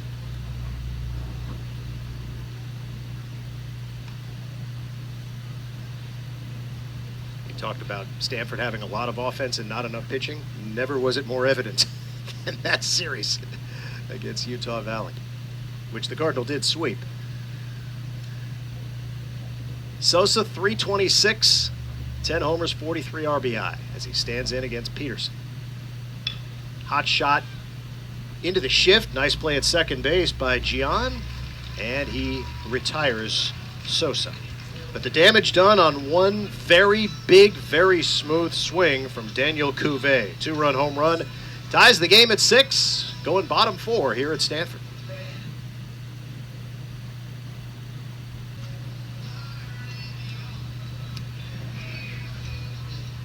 Miami answers Stanford's 4 spot with 2 of their own, and once again, we've got a brand new ball game. 6-6. Canes and Cardinal heading bottom 4 here at Stanford. And it'll be the top of the order: Court McDonald, Eric Gian, and Rintaro Sasaki. I got a fun one for you. All right. Well, right around a dozen or so times has the MVP of the College World Series been on a non-winning team. Right. The last 2 are from each of these 2 schools. One of them in 2003, one of them in 1996. Can you name the Stanford in 2003 that had the most outstanding player? Stanford didn't win in 2003. In 96, Miami. I'll give you time. I know you'll get that mind of yours. You'll get it eventually. So we'll sit on that one for a while.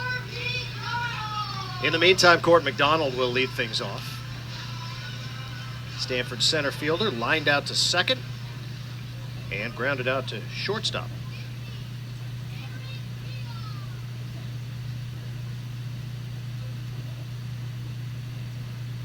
Between innings, the Stanford PA announcer acknowledging the men's gymnastics team national championship as McDonald takes a strike. The significance of that, other than the team winning a national championship, the 50th consecutive year that Stanford Athletics has produced at least one national champion. 50.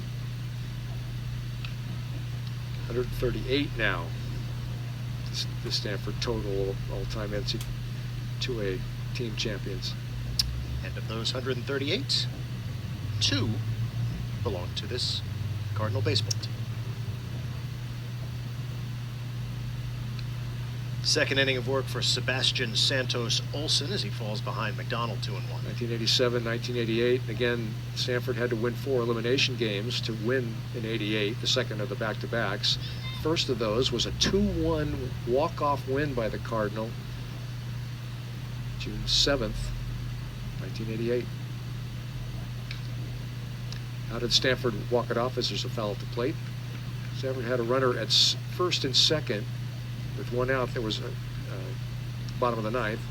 Jeff Sanger was the Stanford designated hitter. He was up at the plate, grounded 1 to second. The second baseman threw it wide of second into left field. Doug Robbins, the Stanford catcher, was on second to begin. Grounded third, and Stanford stayed alive. Swung on and missed, strike 3. Nice off-speed pitch from Santos Olsen to retire McDonald. That's not the only time these teams have faced each other in Omaha. 3 other times in 1985, a year that Miami would go on to win the College World Series. Miami pounded Stanford 17-3.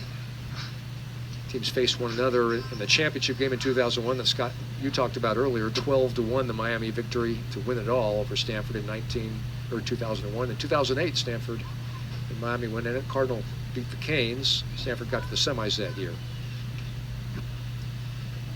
Eric Gian takes a ball. Gian walked his last time up, singled in the first inning, so that average now over 350. Putting together a really nice season, especially for a guy who was not a starter for the first couple of series of the year. Looks at ball 2. Young man from Fullerton, California, went to La Mirada High School. Went to Columbia right out of high school, had a great freshman year, hit .320. Last year was injury plagued to Columbia, and Stanford came calling, and he said yes, and it's been a mutually beneficial relationship thus far.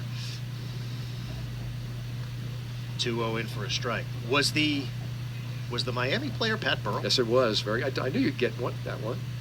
1996, Miami. Burrell out of Bellarmine High here in the Bay Area, San Jose. Longtime major leaguer with the Phillies, and obviously part of that Giants 2010 World Series champion. Strike 2 to Gian.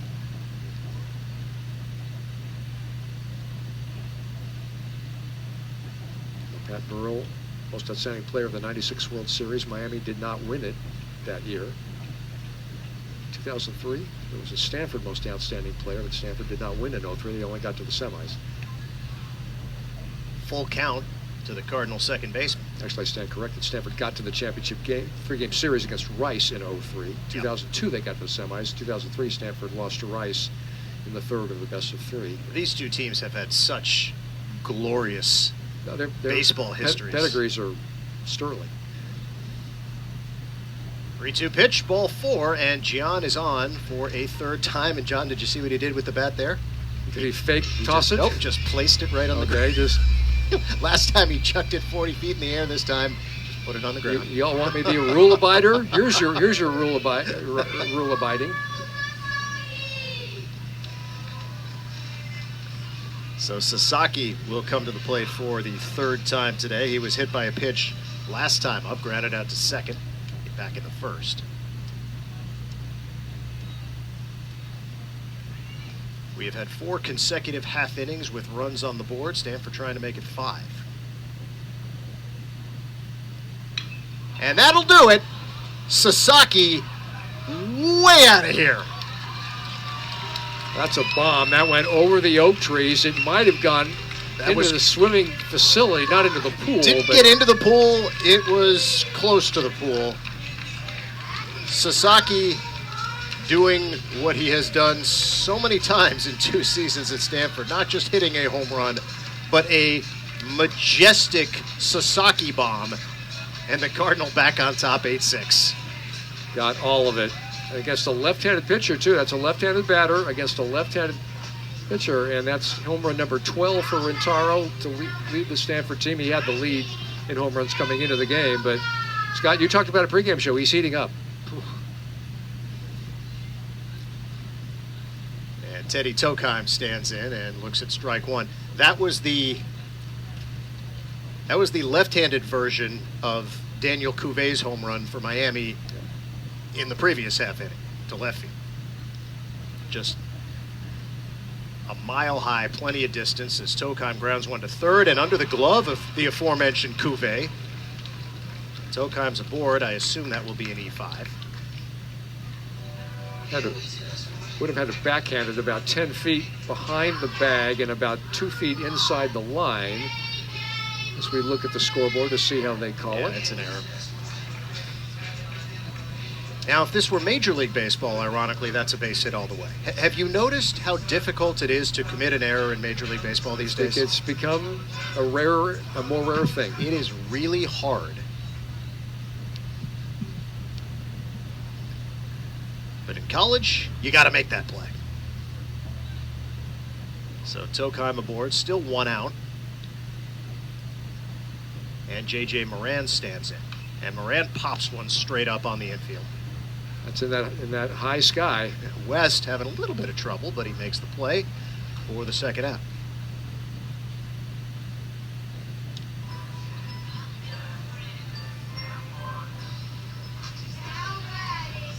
Still waiting for the official call on the Tokheim play. The scoreboard does not have Stanford registered with an error, but well, it would be Miami's error. So.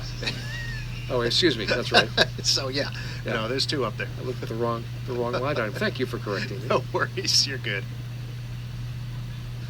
It would be really hard scoring if they gave one to Stanford. Yeah, that would be difficult.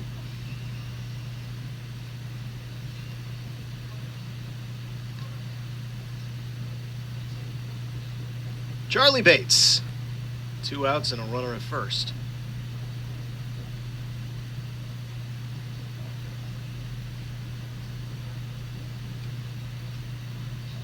Bates fly to center and an RBI ground out to second base.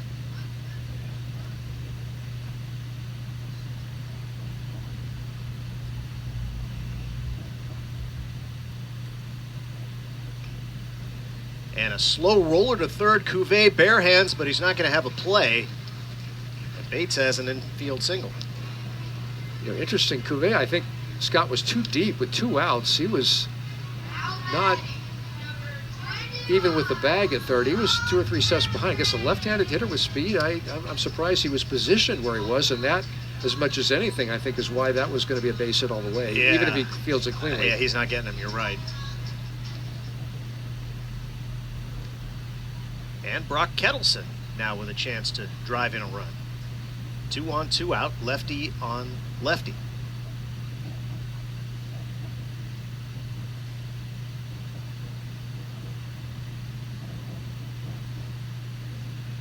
Inside. Was it John Hudgens? Very good. I knew you'd get it. I was going to wait to the bottom of the inning because Stanford has an Orange County pitcher on the mound, and Hudgens is a Orange County native pitching on those early OOs teams. I knew you would get it. And folks, he didn't look anything up. John Hudgens, right-hand pitcher, pitched in 3 games in that 2003 series. Why 3 games? Because Stanford got to the championship series. Yep.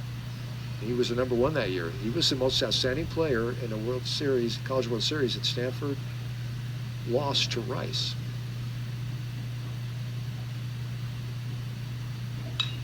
Bouncing ball toward the hole, fielded by West, and feeds the pitcher covering. Nice effort by Santos Olson to get over there. Nice throw by West. But again, damage done. The 5th consecutive half inning where we had crooked number on the board. Stanford scores a pair courtesy of Rintaro Sasaki's 12th home run of the year, and it was impressive. 8-6 Cardinal heading to the 5th here in Northern California.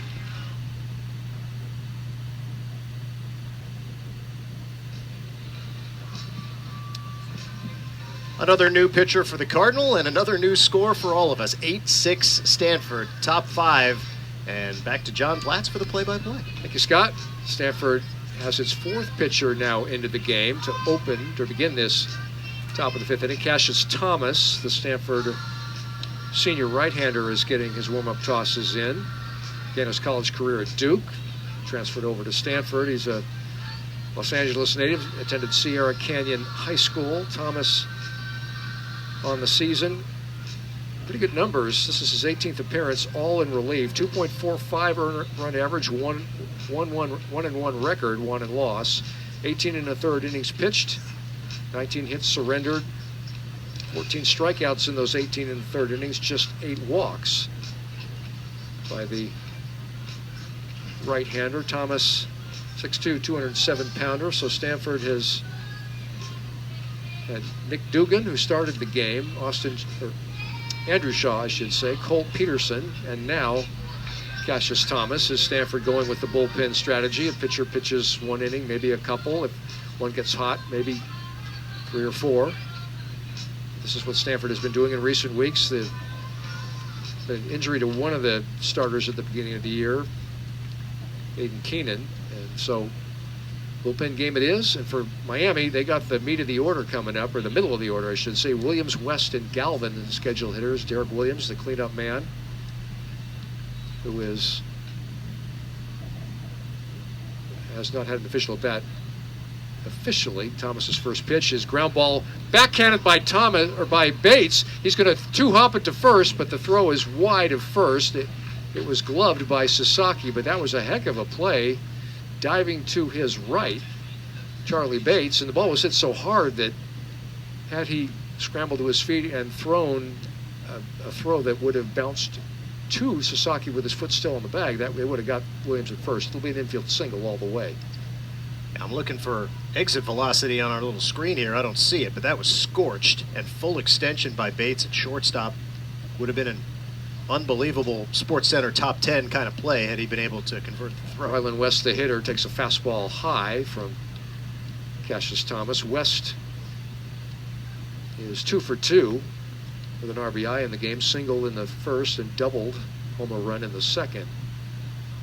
Williams, the prior hitter, walked, a sacrifice fly, and now an infield single. Pitch to West is on the inside corner with a fastball. Count even up at 1-1.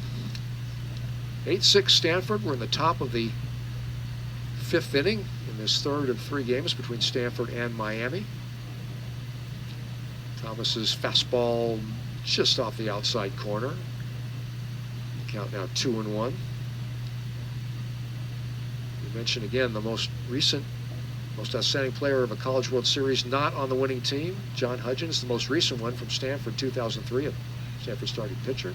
Pat Burrell, the next most recent. Mr. West is fouled back to the screen. Count remains 2-2. Pat Burrell with Miami in 1996. All the other times since 1996 and 2003, the most outstanding player, as you might expect, from whichever team won the College World Series.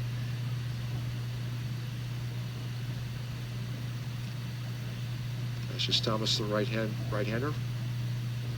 From the stretch, 2-2 pitch outside with a breaking ball, and the count full to the big first baseman for Miami, Braylon West. The game hitting .331, has 5 home runs on the season, 36 RBI. Pitch on the way is grounded to short, could be 2. Shuffled to second for 1. Throw to first is in time. Now safe at second. He was running on the pitch. He was running on the pitch, okay. Boy, it looked close at second, but I thought they would have gotten him. And Mark Marquis questioning something. Perhaps base runner interference, although they got the out at first anyway. For the moment, Derek Williams is at second base. He was running on the play. It just, with anticipation, it looked like they would get him.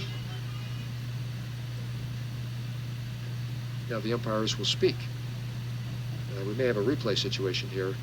Maybe, Scott, to see if there was interference as opposed to whether it was... Right. And they will go to the replay, so a challenge by Stanford. Well, maybe we can get another look at it.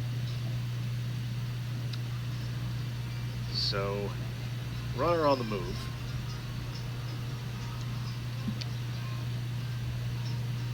Boy, yeah, safe at second. That was the correct call, and that's okay. So that's David Esker's contention, is that the base runner interfered with the return throw, but the runner was out at first anyway. So normally, if that is in fact invoked, they would call the batter out, but the batter's out. But can the interfering runner at second be called out? And I also think there's Gian again. Right. And I think there might have been a little thespian going on there, speech and drama, maybe. Maybe.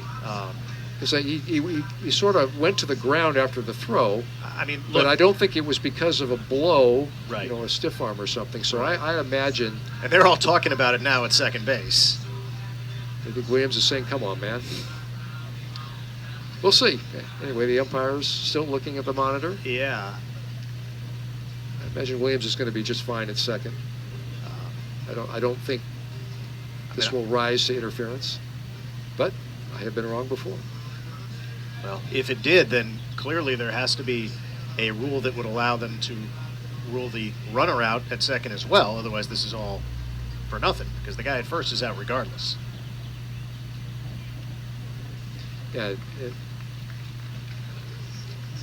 Williams is safe at second. There is no interference, and Stanford loses a challenge. They have 1 remaining.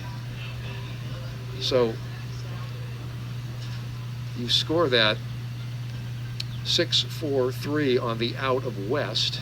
Fielder's choice, right? Well, he's retired at first. Oh, that's true. He's retired at first. Yep. So Williams advances to second. Right. Prudent play call by Arteaga, the Miami head coach, to have him running on the plate. Cassius Thomas now to the plate to Max Galvin, the number 6 hitter in the order. The pitch missed up and away, count of 1-0. Galvin is 1 for 2 with an RBI, singled in a run in the first, and popped out to the pitcher in the 3rd inning. Stanford leading at 8-6 here in the top of the 5th inning. Pitch is squirted. Nice grab by Moran. Holds the runner at second, throws to first in time for the second out of this 5th inning. That pitch was wrapped the opposite way, and it was a one-hopper to the left of J.J. Moran, the third baseman. Needed a good first step, good reaction time, and he speared it and was able to set his feet and make a accurate throw across the diamond for the second out. Textbook. Look it into the glove, look the runner back, strong throw across the diamond, second out of the inning, and we are 1 out away, dare I say, John, for having our first 0 up there in 6 half innings. Hitter is Vance Shahan, the shortstop. Thomas's pitch way high. Nice backhanded grab by the catcher, Luke Lavin. Count of 1-0. Shahan 0 for 2, fly to left in the first, struck out in the third inning. Derek Williams, the runner at second base, but now 2 are out. Cardinal leading at 8-6. We're in the top of the 5th. Cassius Thomas at the stretch.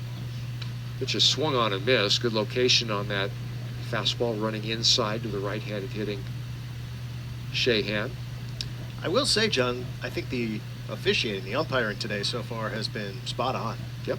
I have not seen pitches where we thought, well, that should have been a ball, that should have been a strike. They've kept things under control with, you know, the Gian bat flip. Didn't make too big a thing, but did make sure and have a word with the bench. And I just feel like they've done a nice job here this afternoon. Thomas with a cutter that hit the outside corner, so the count now 1-2. Thomas 1 strike away of a shutdown inning. The 1-2 pitch, fastball off the glove of Lavin, but it just bounces about 5 feet to his right and not enough, or far enough away for the runner at second, Williams, to advance. He thought about it, but don't want to be the third out. Don't want to be the third out at third base. That's correct. Hurricanes have 9 hits on the afternoon, and of course the 6 runs. Stanford 8 hits and 8 runs. Shahan looking for his first hit. Pitch on the way, fastball up and in, and Thomas, the pitcher, has gone all the way to the Miami shortstop. Stanford has spread around the hits. Everybody in the Stanford starting lineup has at least 1 hit, except the leadoff man, Court McDonald. The other 8 guys have a hit. Thomas's 3-2 pitch is line foul past the third base coaching box. Line is not the grounded foul, grounded sharply foul past the third base coaching box. So we'll do it again, 3-2. Thomas is feeling good today, John. Those last 2 pitches, 95, 94. Feeling loose on a comfortable afternoon, weather-wise, in mid-April. Thomas with the 3-2, swung on and missed. Pulled the string. Indeed, breaking ball was outside the strike zone. But Cassius Thomas, with some crafty pitching work there, gets the hitter on 3-2. For Miami, in the top of the 5th, no runs on a hit. No Stanford errors, 1 left after 4.5. Our score, Stanford 8, Miami 6 on ACC Network Extra.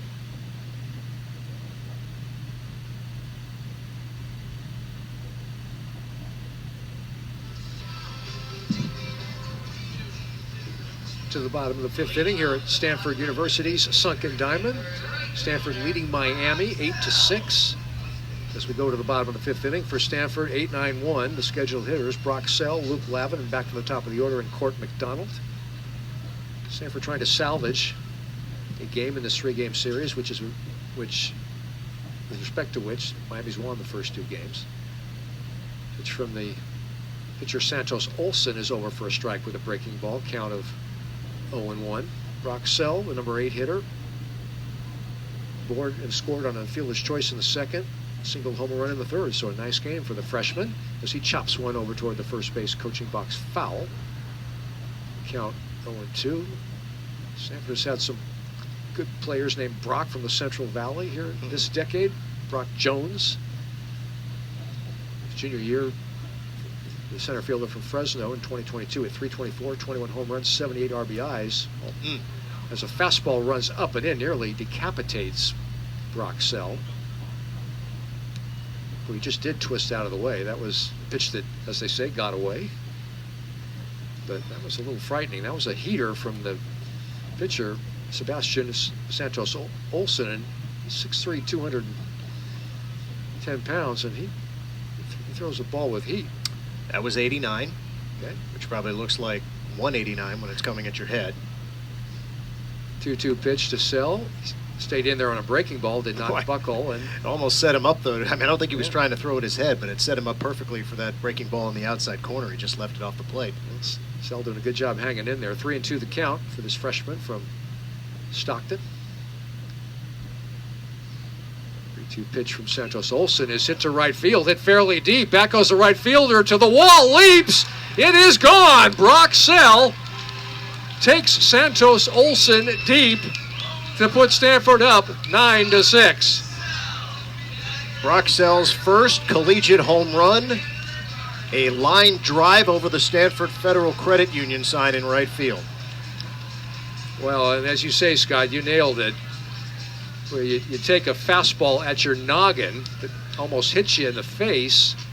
You stay in there for a curveball on the next pitch, and on the next pitch, 3-2, a fastball, you park it over the right field fence. The right fielder, Williams, leaped, and we had to wait for a second to see if he caught it, but Stanford goes up by 3 on the Brock Sell bomb. Number 9 hitter at the plate now, Luke Lavin, pitch from Santos Olson. That one runs inside. Forces Lavin to back away a bit, count of 1-0.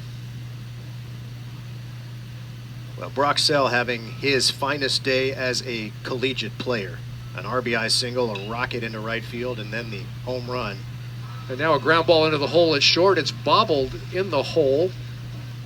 Say in the hole broadly. It was in right field. Lavin is aboard. And will that be the third error on a Miami fielder today? I feel like that one might be scored a hit. We'll wait and see. Lavin is aboard for the second time in this game. He doubled in a run in the second. Oh, and now we've got the manager coming out to the mound, J.D. Arteaga, and they are going to make a pitching change. So a lot happening. Apparently not an error. Apparently that'll be a hit for Lavin, and we'll talk about the new Miami pitcher who is about to exit the bullpen after his warm-up tosses. He'll be checked by the umpire per usual protocol, and we'll talk about the new Miami pitcher when we come back after this break. We're in the middle of the 5th inning here at Stanford with our score, Stanford 9, Miami 6. Back in a moment on ACC Network Extra.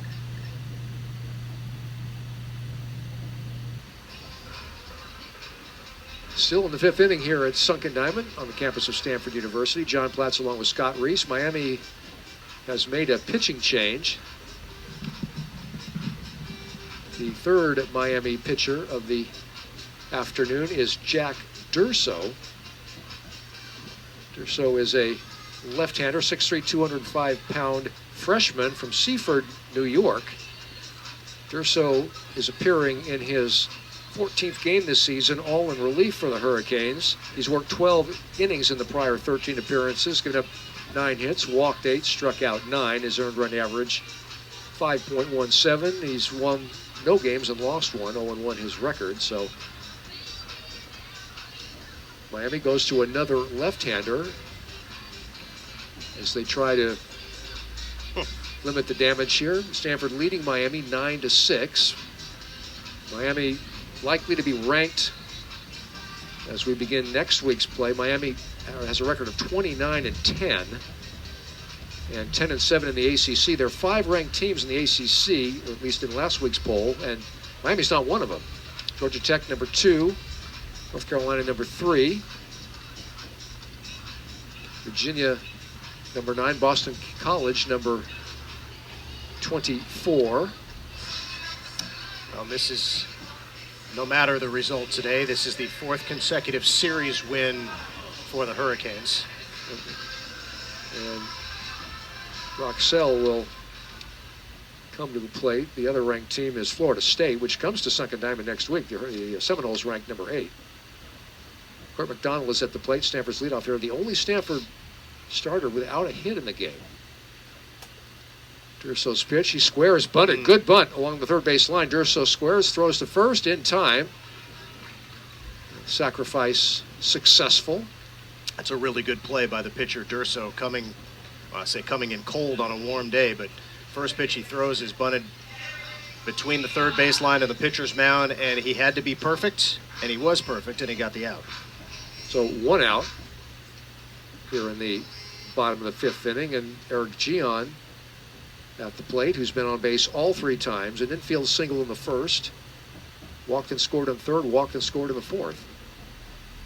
Gian, right-hander against the lefty Durso. Pitch is a fastball over for a strike, and the count 0-1. Eric Gian, a revelation. At .353 as he stands at the plate. 8 home runs, 17 RBI. Sophomore.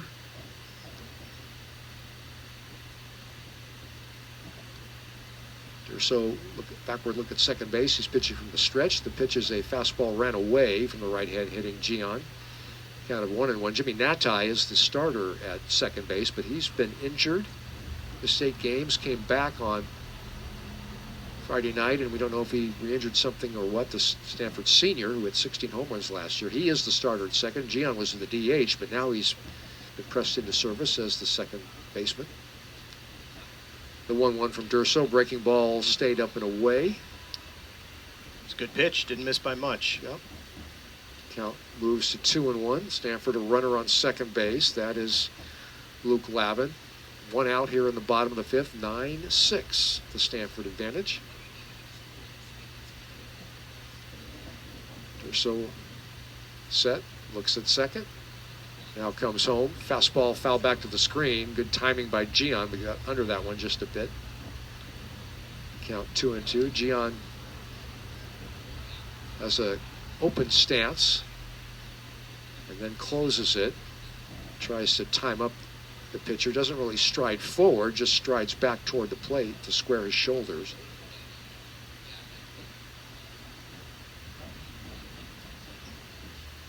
And here's the 2-2. Curveball, got him. It nicked the outside corner, backdoor breaking ball from Durso, who, Scott, we saw him field his position beautifully against the first hitter he faced on that sacrifice situation, and there he throws a backdoor curve to retire. A tough guy to retire, Eric Gian. Yeah, Gian didn't like the call, but it was a good pitch. Not out of the woods yet, however. This was Sasaki the last time he came up. He hit one that possibly still hasn't landed. I would venture that that is the longest home run that Taro Sasaki has hit in his Stanford career. I haven't seen all of them in person.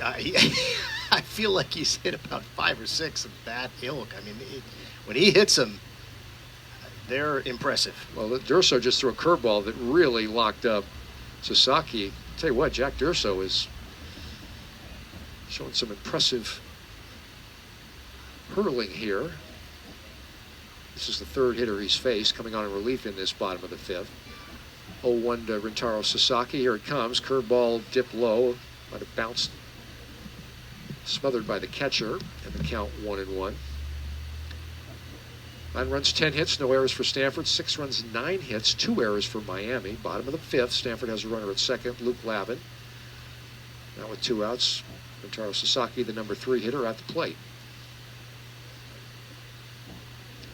Durso's pitch swung on and missed. That was a fastball on the outside corner. So Durso has been able to get the breaking ball over, and there the fastball painted on the outside corner. So this is exactly what J.D. Arteaga, the Miami head coach, was looking for. Somebody to stop the bleeding. 1-2 pitch on the way. Fastball grounded to second base on 3 hops. Ogden has it. A lob over to first in time, and that's it for Stanford in the 5th inning. But the Cardinal do get a run. The first career home run for Stanford freshman Brock Sell. Stanford had 2 hits. There were no Hurricane errors and 1 left on base. Stanford has left 6 on base through 5 innings of play. After 5 here at Sunken Diamond, our score, Stanford 9, Miami 6 on ACC Network Extra.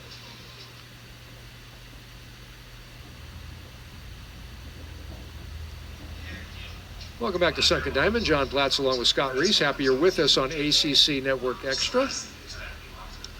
9-6, Stanford leads Miami, going to the top of the 6th inning. Scott and I were talking about longest home runs here at Sunken Diamond. Obviously, we have not, we personally, who've seen a lot of games here collectively, nowhere close to the majority of the games, but the subject of the longest home runs we've seen hit in this ballpark. I'll share my story in just a moment, as Stanford has a new pitcher. That's Mike Erspamer. So Stanford goes to the well yet again. I'm a little surprised this time because Thomas was so impressive and efficient in his inning of work. Mike Erspamer is a freshman from San Clemente. He's a left-hander. Erspamer's numbers on the season: this is his 16th appearance, all in relief. ERA of 7.16, 16 and a third innings pitched, surrendered 14 hits, struck out 21 in the 16 and a third innings, but has walked 16, so he averages a walk an inning. Erspamer got off to a hot start, got a save during the first weekend of Stanford baseball in February, but it's been a bit rocky since then, as it can be for freshmen. So he has the task now to try and maintain this 3-run Stanford lead. 9-6 the Cardinal advantage for Miami. 8-9-1 here in the 6th inning. Dylan Dubovic to lead it off, then Michael Torres, the center fielder, and back to the top of the order, and Jake Ogden. Dubovic, who homered here yesterday, it was a 2-run shot, also drove home a run on a scoring base hit. Takes a ball from Erspamer, a breaking ball. Dubovic fouled out to the third baseman in the second and flied out to center his last time up. Curveball, that's over for a strike. Count 1-1. For Stanford, it's been Nick Dugan for 2 innings, gave up 3 runs.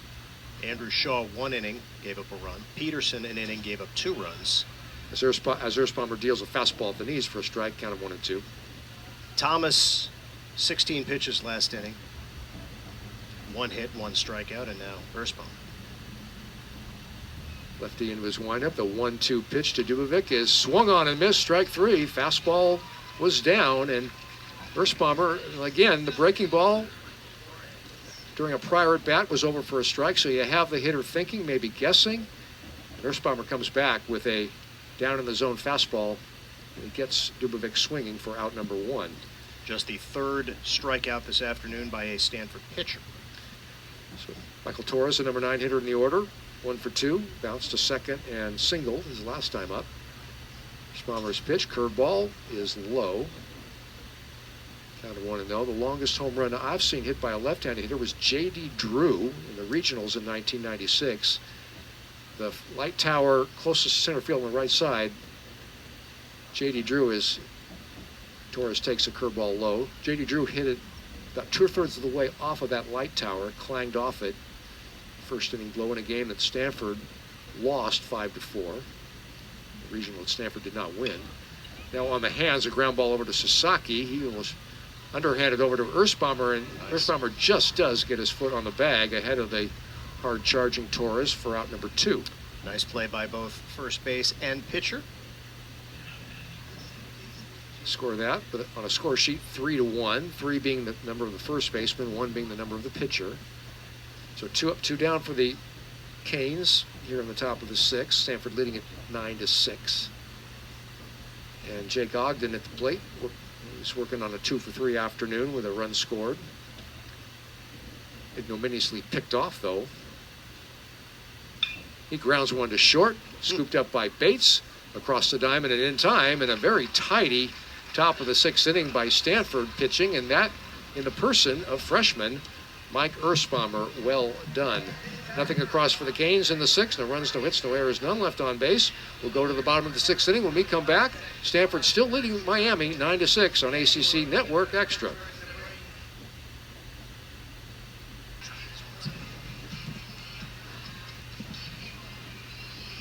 Bottom of the 6th inning here at Stanford. Stanford 9, Miami 6.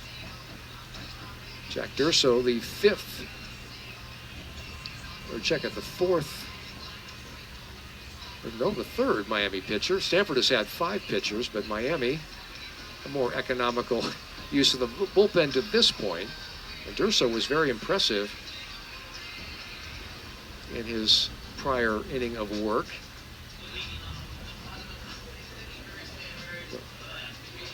Struck out a hitter, didn't allow a hit, didn't allow a base runner.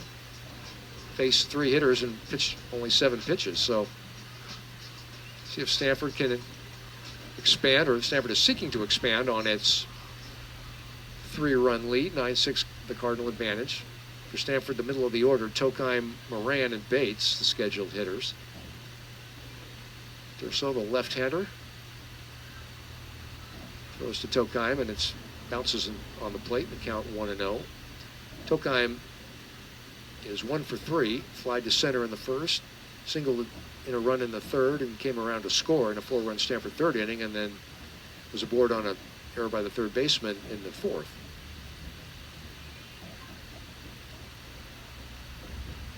Durso's 1-0 pitch is on the outside corner for a strike, count of 1-1.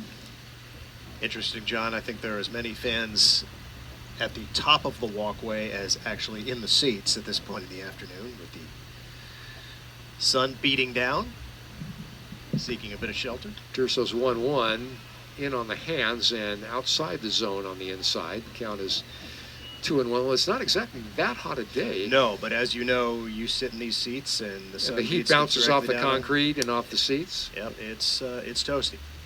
Full shift on by Miami. 3 infielders on the left side of the infield now. 2-1 pitch to Tokheim. Breaking ball and a beauty. Had Tokheim locked up and on the front foot. Count even up now at 2-2. Of course, for the viewers back in Miami, they're probably saying, "Puh, try doing this with 90% humidity." You and I have been. Soft Californians, right? We've been in Florida in September for the UCF Stanford game when it's been humid. Breaking ball, that missed by a lot. Nice backhanded stab by the catcher. Sosa.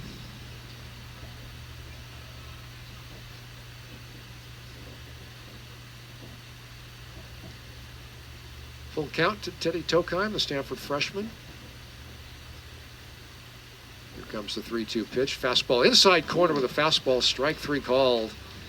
Tokheim shaking his head, not in agreement, obviously, but Durso, Scott, Jack Durso continues his fine pitching. Take another look.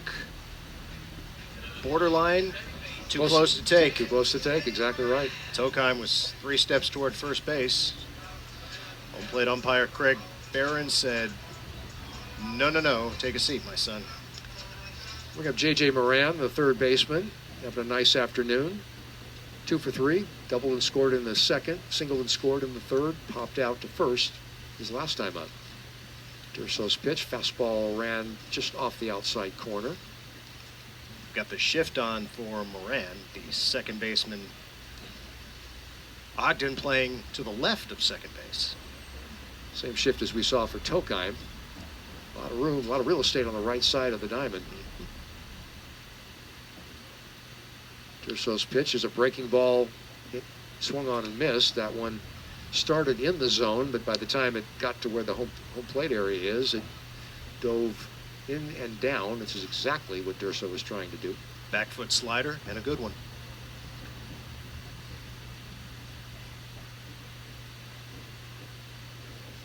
One is outside. 2 number 1 for Stanford, J.J. Moran, young man from the San Diego area.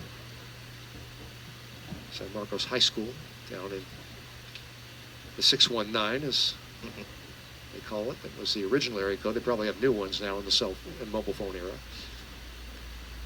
Pitch on the way is wrapped foul, lifted over the screen and out of play into the oak trees behind the stands along the right field side.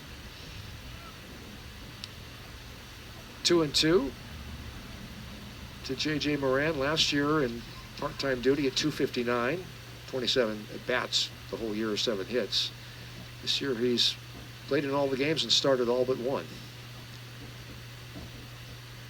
Pitch is outside from Durso. That breaking ball did not break, and the count now is full.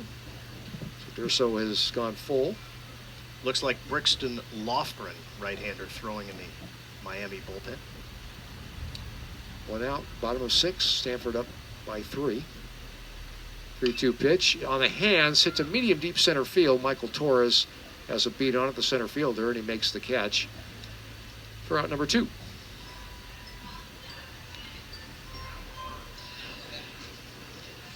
To the number 6 hitter, the Stanford shortstop, Charlie Bates,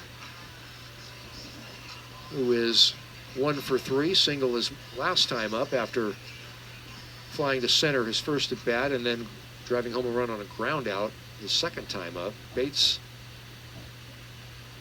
2 for 11 in the series as he stands in there. Durso's pitch to him is a fastball up. The count 1-0. Bates from Palo Alto High School, right across the street from us. We mentioned a lot of local guys through the decades having come to Stanford to play.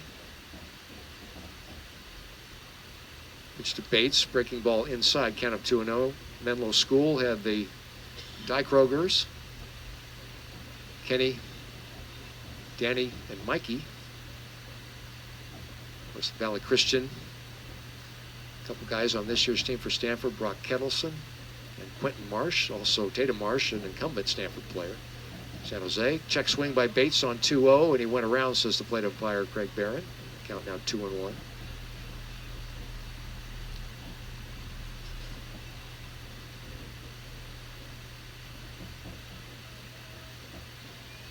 Charlie Bates learning the trade of shortstop this year. Was a shortstop in high school that played center last year in his freshman year. Swings through a 2-1 pitch from Durso, and count now 2-2. Very impressed with this left-hander Durso.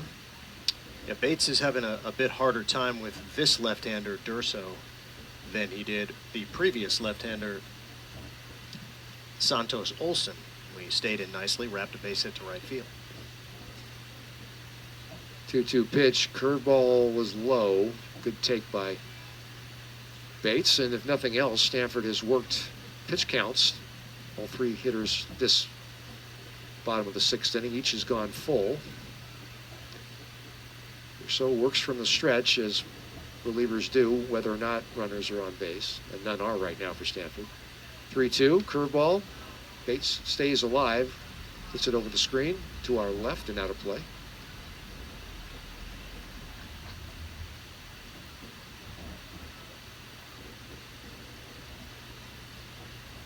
Outfield straight away and deep, infield normal depth.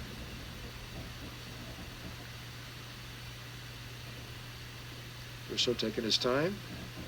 Just beats the pitch clock. 3-2. It's outside for ball 4, and for the second time this afternoon. Bates is aboard. A 2-out walk. And Brock Kettleson, well, speaking of one of those Valley Christian guys, Kettleson comes to the plate. Kettleson 1 for 3, singled in the second, called out on strikes in the third, and bounced to first base in the 4th inning.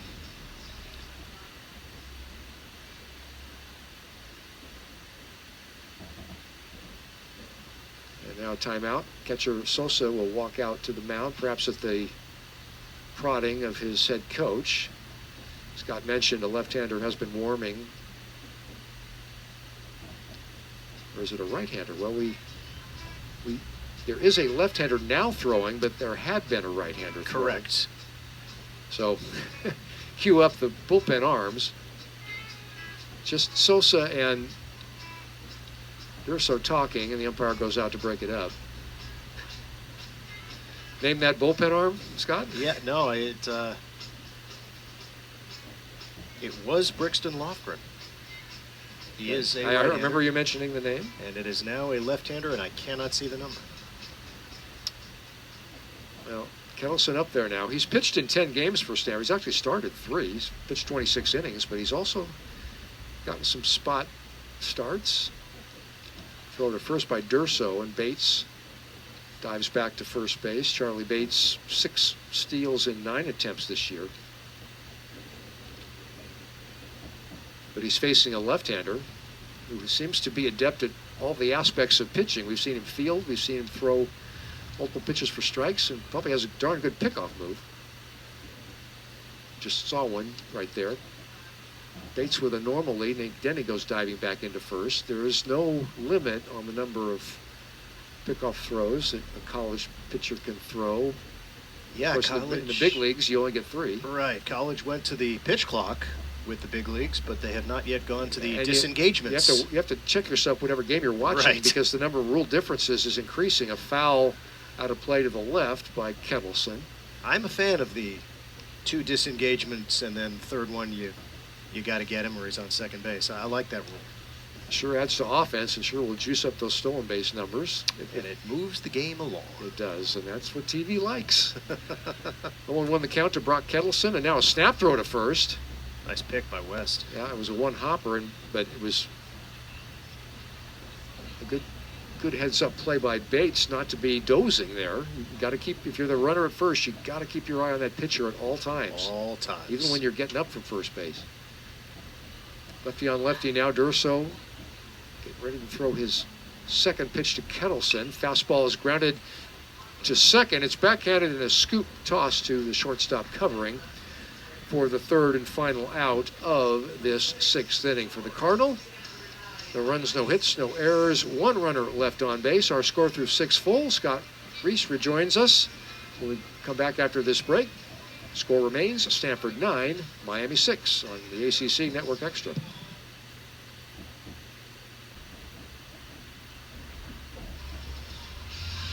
Through 6 at Sunken Diamond on the campus of beautiful Stanford University.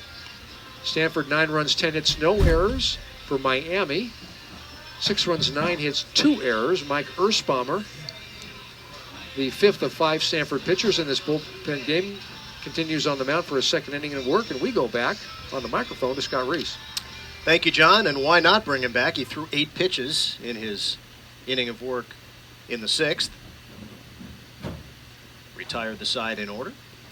But now the degree of difficulty ramps up as Daniel Cuvée steps to the plate, looks at ball 1.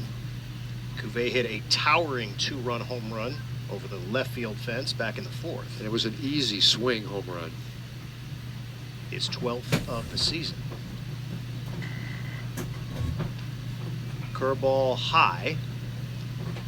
Somebody said that he's not high up on draft boards. How is he not? Many say he's the best third baseman in the college game. How could you not be for a second-round type draft nick target? Well, he passes the eyeball test. He sure does.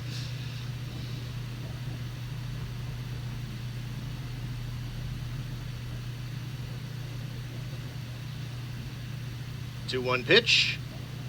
Strike 2. 89 miles an hour. Caught the zone. They get a big shift for Stanford. 3 fielders on the left side of the diamond. Breaking ball hammered down the left field line. Home run distance, not home run accuracy. No, it was towering. I want to say it might have gone into the softball stadium, but as you pointed out off mic, Sasaki hit it high, but it wasn't the 450, 460 that I might have imagined it to be. Swung on and missed, strike 3.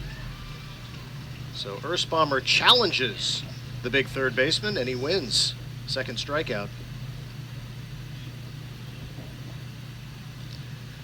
I think partially because of the new rules in Major League Baseball that you can no longer employ the shift, I have started to notice just how often college teams shift.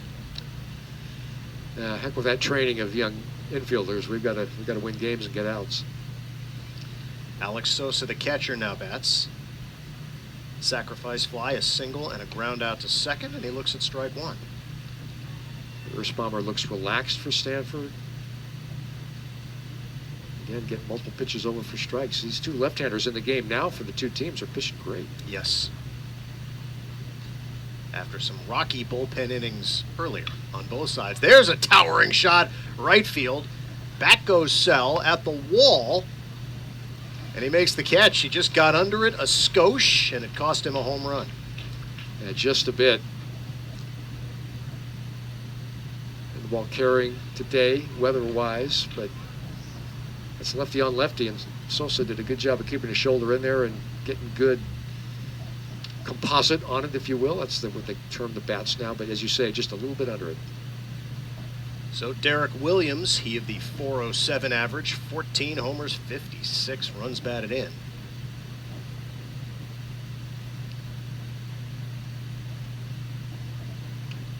Earthsbomber just misses with the fastball.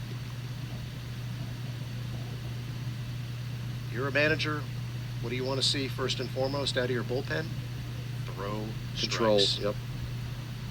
Earthsbomber doing it. Curveball over for strike one. Well, if you ask me if there's one defining thing about what makes a Stanford pitcher successful, its ability to get multiple pitches over for a strike, and particularly the breaking ball or the change. And Earthsbomber's doing it here in this inning. In fact, he seems to have better command of the breaking ball than he does the fastball.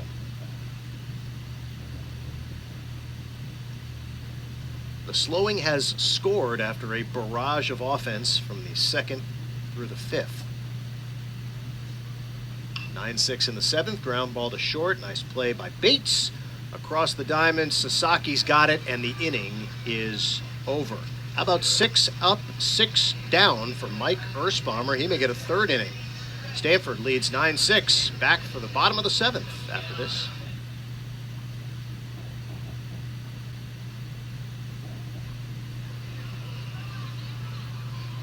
Scott Reese, John Platz, Klein Field, a.k.a. Sunken Diamond, here on the campus of Stanford University. Cardinal leading Miami 9-6 as we go bottom of the seventh inning. And the freshman Brock Sell will lead it off for Stanford. Sell having a tremendous afternoon. Reached on a fielder's choice, then stole second and scored. Singled in a run in the third and hit his first collegiate home run in the fifth. And Scott, we have a new pitcher.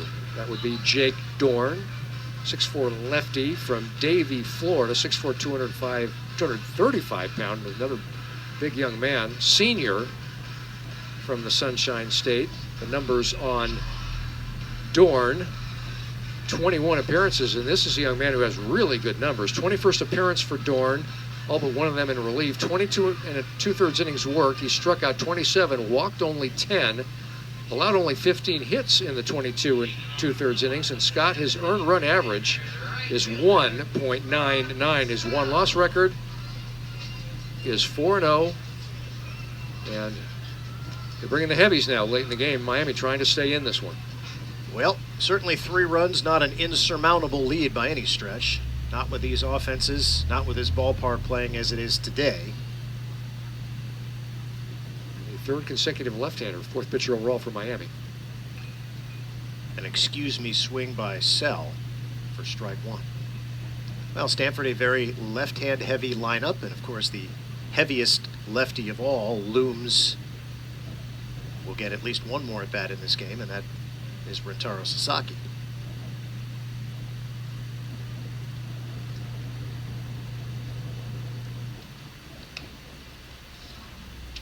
Up high at 90 miles an hour.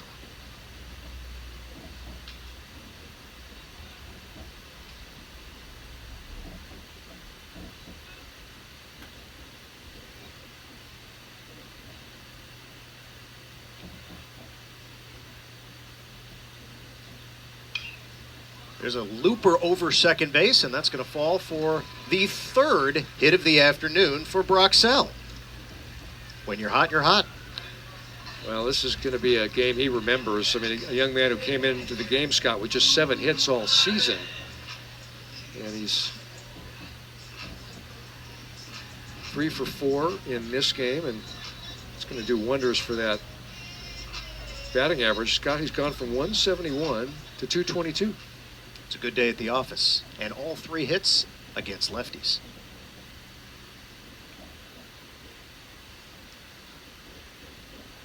So Luke Lavin will bat, another left-hand hitter. He fouls one straight back. He was on that pitch.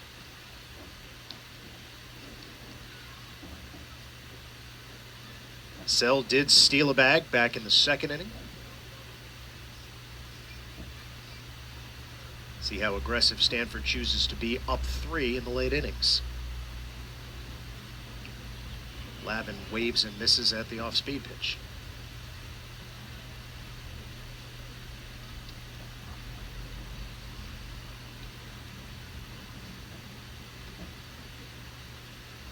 Luke today, a double and a single in 3 at-bats.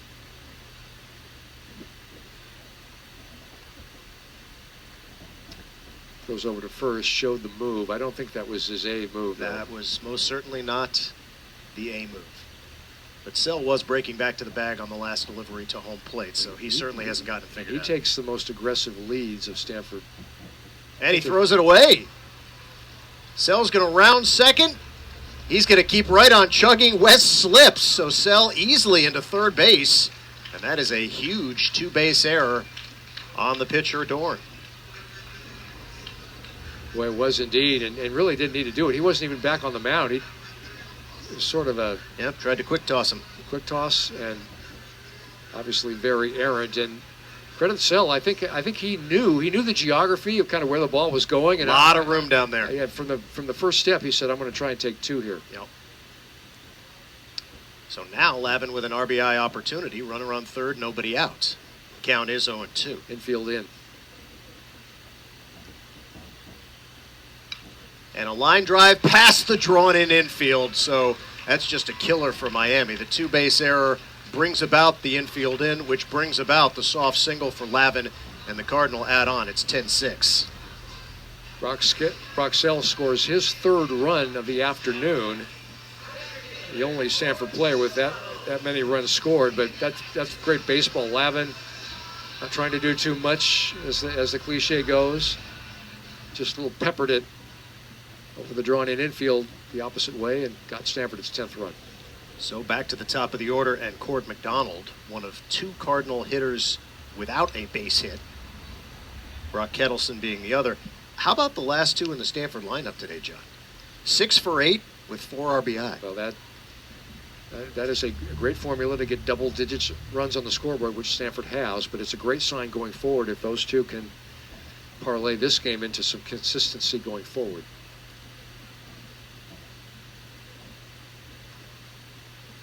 Missed with a changeup.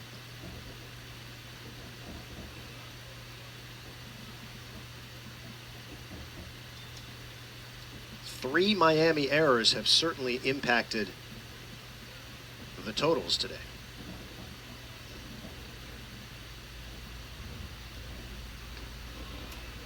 One of the runs given up by Santos Olsen was unearned.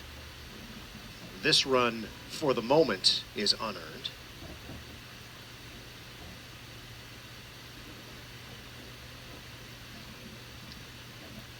And a 2-1 pitch coming to Cordy Mack, as they call him. Outside corner, strike 2. Stanford's hottest pitcher the last half dozen or so games is warming up in the bullpen. That is Trevor Moore. He's gone 6 straight games without allowing a run.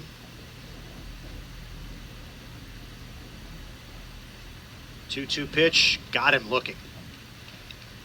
That fastball ran in on the hands to the left-hand pitcher, Dorn, and locked him up and painted the corner. I'm not sure if they would have called a swing on McDonald, but the pitch was a strike regardless. So, tough day for Cord. On an afternoon where the Cardinal have scored 10 runs and racked up 12 hits, he is 0 for 5. Eric Gian, the batter.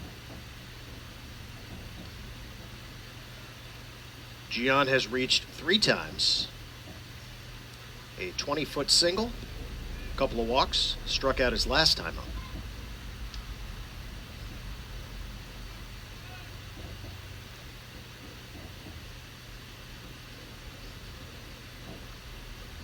Again, not to belabor the point, but you don't see a lot of games where the 8-9 hitters are 6 for 8. The 1-2 hitters are 1 for 9, and that one was a swinging bunt base hit. Sorry, I guess not 1 for 9. 1 hit and 9 plate appearances, but you get the point. That's a strike. 1 for 7, 1 for 6. There was a sacrifice in there too. David Esker does move guys in the order. Obviously, Sasaki is hit leadoff, hit second, and hit third, all in this series. 2-1 pitch. Soft stuff inside, so 3-1. Hitters count for Gian. You say, why does Stanford do that? Well, Mark Marquis did that. He watches batting practice, does David Esker like his mentor, and looks at stats, and if certain guys are hotter than others, you put them in a more favorable spot in the order. Play the hot hand. 3-1 pitch. Not so fast. Strike 2. Gian, true to character, took a couple steps toward first base.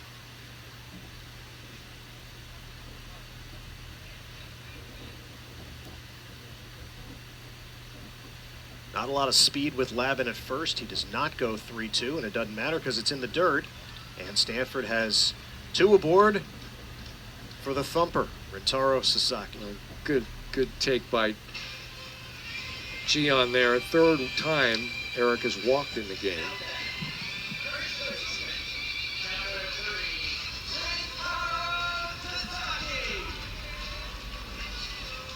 Sasaki, couple of ground outs to second, a hit by pitch, and an impressive home run over the right field wall.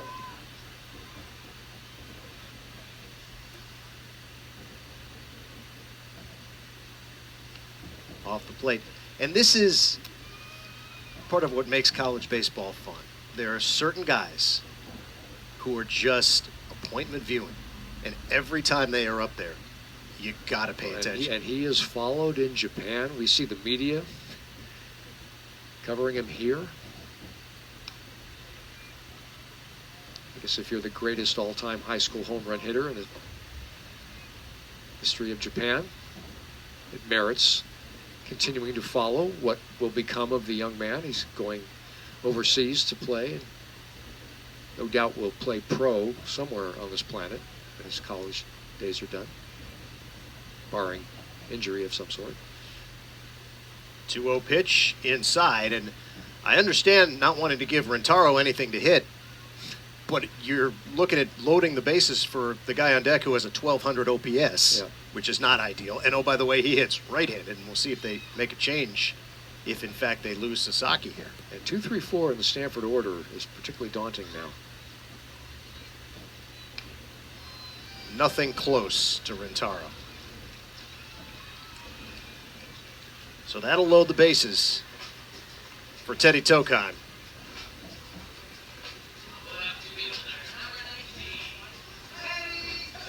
There is a right-hander in the pen, and I believe he's about to be in the game. So we will see yet another pitching change as Miami tries to maintain some semblance of contact here. Already down by 4. Stanford with the bases loaded and the cleanup hitter at the plate.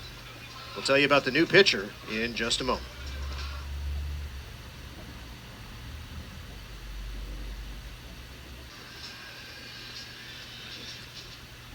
New pitcher for the Hurricanes is right-hander Brixton Lofgren, 6 foot, 183-pound junior from Miami, transfer from Fordham. And unlike the previous few Hurricane relief pitchers, his season numbers are not top-notch. No record, an ERA of 7.27. He's only pitched 8 2/3 innings, given up 7 earned runs on 9 hits. 4 walks, does have 8 strikeouts in those 8 2/3, and he could really use a strikeout in this situation because there is nowhere to put Teddy Tokheim as he will bat with the bases loaded. Yeah, Stanford with a golden opportunity to break this one open, perhaps wide open. Stanford up 3, looking to extend the lead in a big way. Tokheim, 373, 10 homers, 29 driven in. Bases full of Cardinal here in the 7th.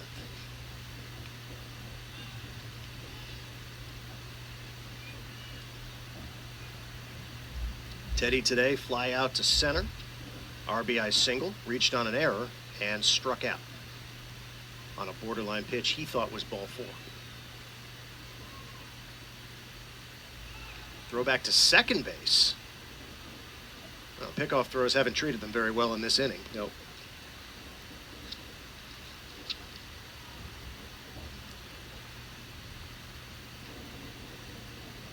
Sell at third, Lavin at second, Gian at first. The foul ball. Evens the count at 1-1. This is not a high velo reliever. I realize that was not, might have been a cutter or a breaking ball there, but this is not as big a human being as the prior pitchers have been. Doesn't throw as hard. Definitely not. Took something off there, got the swing and a foul tip. Yeah. 6 feet, 183 pounds. Miami's got some big boys. This is not one of them.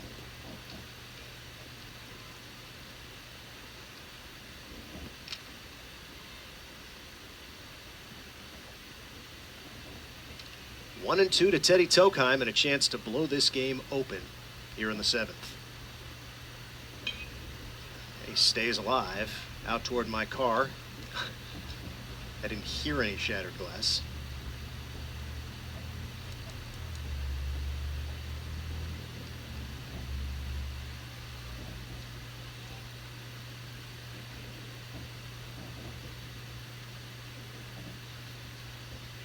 One-two to Tokheim.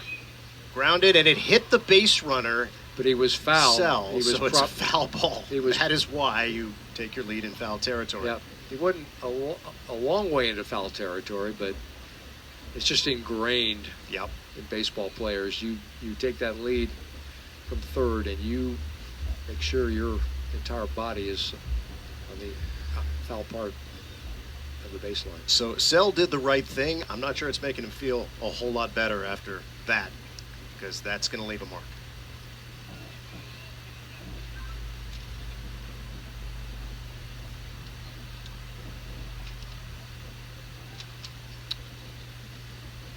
My bad, Lavin at third base, you're right. And borderline pitch, ball 2. That's a good take. Boy, that was, as you and all baseball fans like to say, too good to take.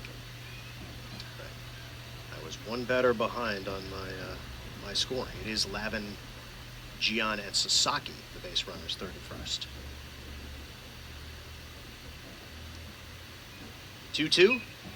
Toward the gap in right center, that is going to get down. Lavin scores easily. Gian scores easily. Sasaki first to third. A 2-run single by Teddy Tokheim. And Stanford has busted this game open at 12-6. 2 more RBI for Teddy as he goes the other way on that pitch. Properly so, and hit it to medium depth right field, but the center fielder was swung over toward left center, so he had to go a ways to get to retrieve the ball, and Stanford has broken it open. Having now doubled up the Hurricanes, 12-6 to score. 12 runs on 13 hits for the Cardinal. Still only 1 out in the inning, and J.J. Moran will be the hitter.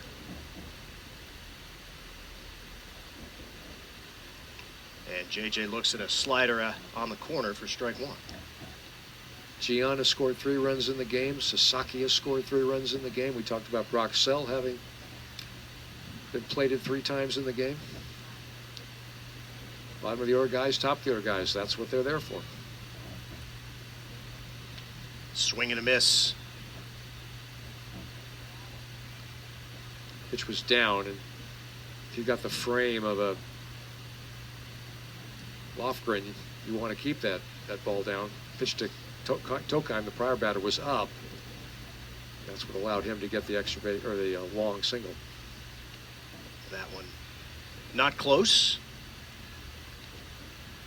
1 and 2. Moran doubled, singled, popped out, flied out. 2 for 4.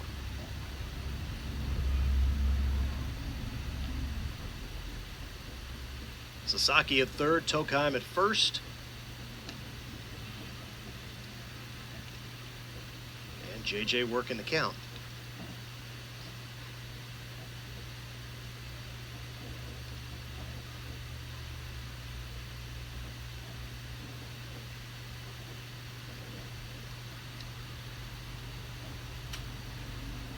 There goes the runner.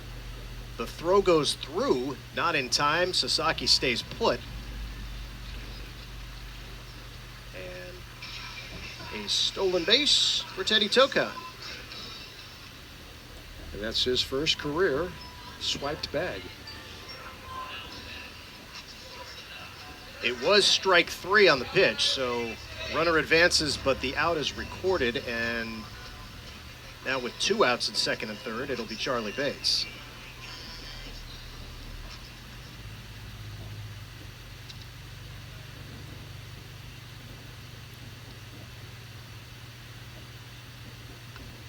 Bates looks at strike 1.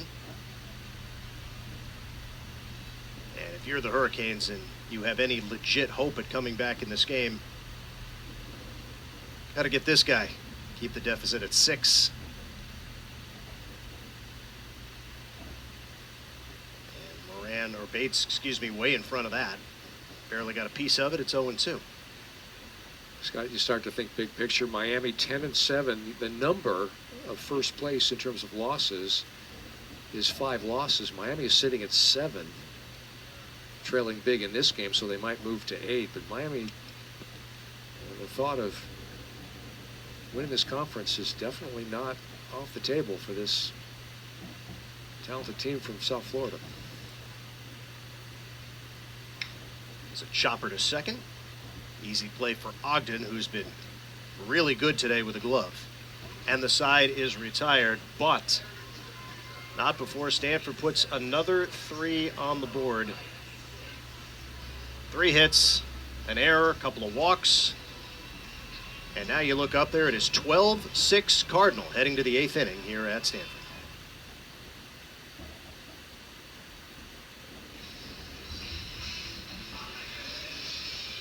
Another call to the bullpen for David Esker, and that will bring us Trevor Moore, who has been Stanford's best reliever over the last few weeks. The big right-hander has not allowed a run, given up just 2 hits, and struck out 13 over his last 5 appearances. That spans 10 1/3 innings heading into this series. Well, and he worked an inning yesterday, so in his last 6 appearances, Scott, just updating from yesterday, 11 1/3. No runs allowed, 14 strikeouts, just 2 hits. So, I mean, this is your late inning guy. This is your closer. This is a very, very strong development for Stanford as Stanford tries to improve seeding for the ACC tournament to be played in Charlotte next month. 6'1" senior from Golden, Colorado. His father, Tim, was a pitcher. Yep, back in my undergrad days. Early 90s, that's correct. Yep.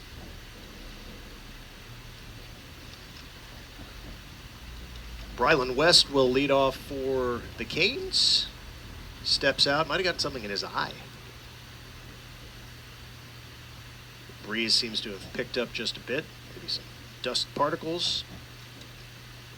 He's all right, and he's in there to face Moore. And he starts him with a 93-mile-an-hour fastball, too high. Well, the game's still going on in the ACC over in Berkeley. Louisville 8, California 5, bottom of the 8th. Everything else, all the other games have been played today. And Scott, just quickly, the top 5 in the standings to the moment. Georgia Tech 16-5, North Carolina 15-6, Boston College 14-7. Yes, Boston College. Miami sitting at 10-7, and Florida State 12-6. Everybody else has 9 or more losses. Curveball stays up. And Stanford gets Florida State here at Sunken Diamond next weekend. Back-to-back home series.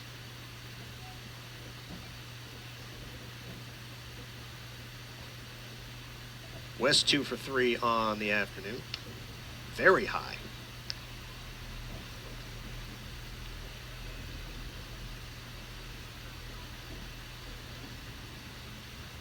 Been Dugan for 2, Shaw for 1, Peterson for 1, Thomas for 1, Erspamer for 2. And now Trevor Moore. And a full count to the first batter he faces, Brylan West.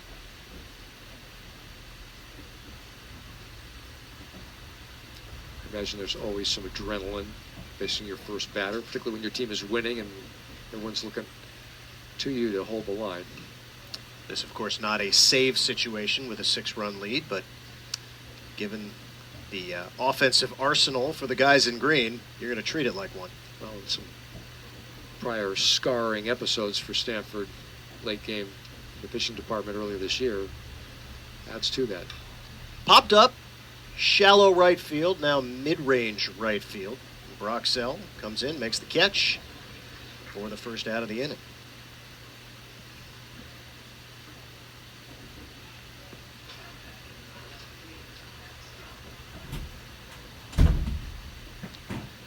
Max Galvin will come to the plate. Had an RBI single in the first, popped out to the pitcher, and grounded out to third. Stanford pitchers have retired 10 consecutive Miami hitters. That is a phrase that has not been uttered often this season.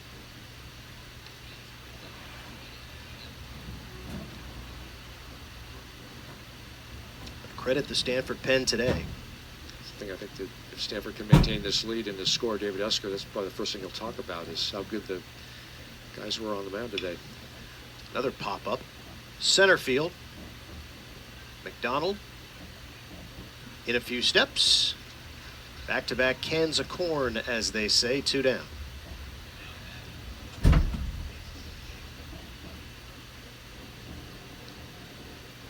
Vance Shahan, fly out, strikeout, strikeout.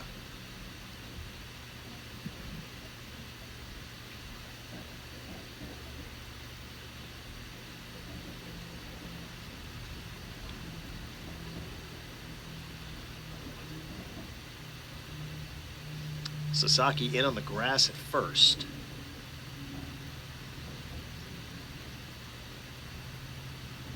Ran about a 1.5 feet onto the dirt at third as the Cardinal wary of a potential bunt. Miami needs base runners.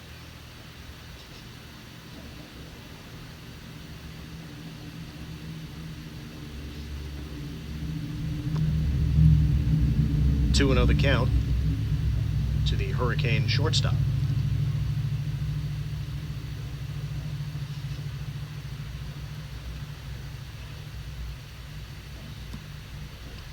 And he looks at strike one.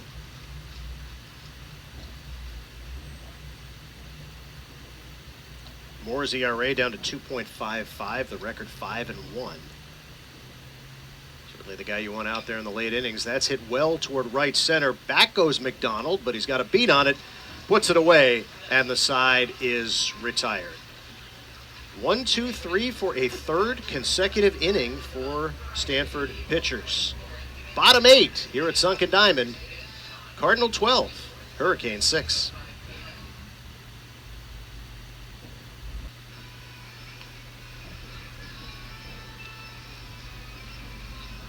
Back at Sunken Diamond, bottom 8. Stanford trying to add on to a 12-6 lead. And the 6th pitcher of the afternoon for Miami is Eric Peralta. Right-hander, 6'5", 234. Freshman from Brooklyn. And he will try to maintain the 6-run deficit. Gives the Canes a chance to come back in the ninth. Have we seen a college team, Scott, you or I, ever with more pitchers on a staff, 6'3", or more, 230 or more? Like I said, they got some big boys, both on the pitching staff and the offensive arsenal. He's only a freshman. He's going to get bigger. Yep. Brock Kettleson will lead off for the Cardinal.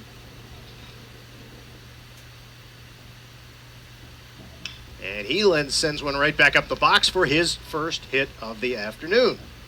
Brock Kettleson joining the hit parade, leaving Court McDonald as the only Cardinal without a knock today. So how about this, Scott? Stanford has 14 hits today, 12 runs. They've left at least one runner on base in every inning. Well, it means A, you're getting a lot of base runners, which is good. B, you're leaving a lot of guys out there, which is not so good. But when you score 12... And you're doing that. We'll allow it, yeah. Brock Sell, who's had a terrific day. 3 hits, including a home run. A couple of RBI. And he finally gets to face a right-hander.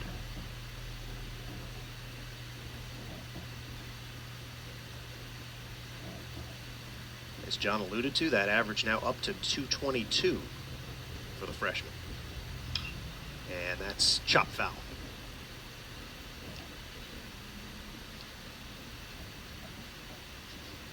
It's 50-point gain in the 51-point gain in the average. That's a good day's work. Good day at the office.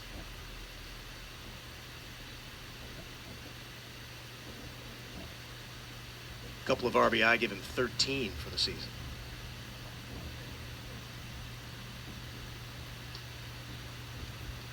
Curveball in for a strike, so 1-2 to number 2, Broxell.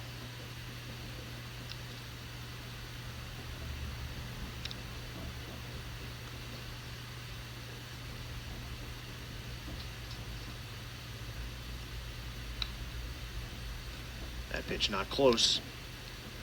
You know, Scott, you can't talk about a good young player from the Stockton area, not think about Mark Marquis, Hall of Fame Stanford manager, or head coach, coach here 41 years, passed away in January. There'll be a memorial this week for him, interestingly. 60 years ago this year, he was a freshman at Stanford. One of the great coaches in the history of college baseball in this country. 41 seasons, 14 College World Series, 2 national titles, All-American, his years as a player. An institution here at Stanford. 3-2 pitch, ball 4, so Broxell is aboard again, 4th time today.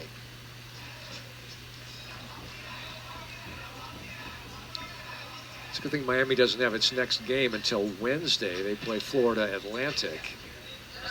But Miami, even if they lose this game, they're just 3 out in the loss column. They still have 12 ACC games to play. Miami's remaining ACC series. They get Cal next week. They get Cal next week. Then they go to North Carolina State. Then they host Louisville. Then they go to Tallahassee and Florida State.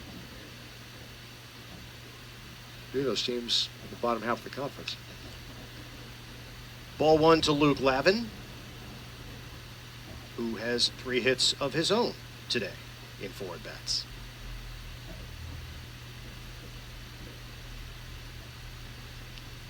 Rock Party on the base paths. Kettleson at second, Sell at first. And Lavin swings at an inside pitch, lofts it over shortstop. In comes the left fielder, Galvin.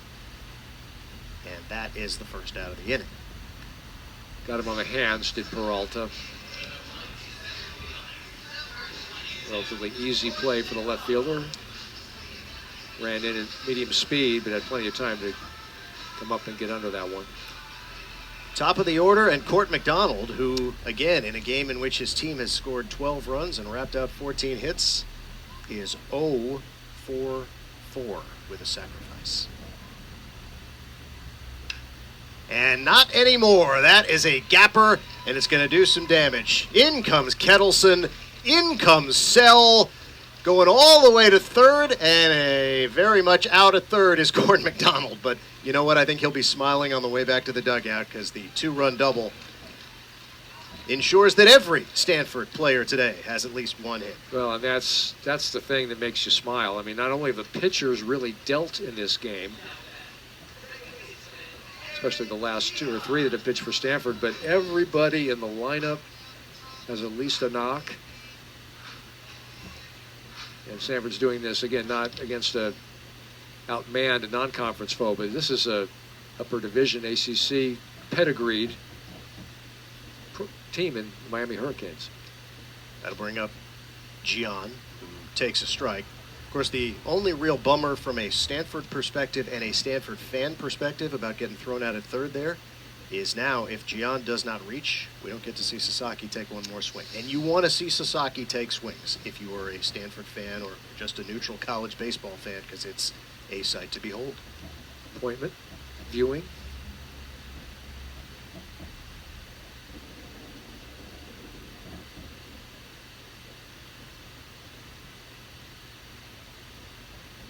Gian 1 for 2, 3 walks today.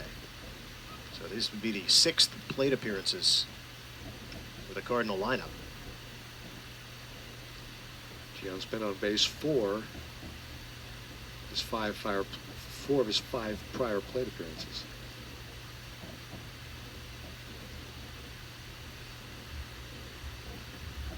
One-two pitch, third base and through. Cuvée came up on it, the ball stayed down, and we will get to see Rintaro Sasaki, courtesy of Miami's 4th error of the afternoon. Yeah, that was, we've been lauding Cuvée certainly on the offensive side of matters, but defensively, he's made a couple of head-scratcher plays. That one, maybe he wasn't alert, but that was maybe one step away from him, and it just did not get the glove down. So here is Rintaro Sasaki. Hit a 2-run home run back in the 4th. Looks at strike 1, off-speed pitch. His last 4 plate appearances have come against left-handers.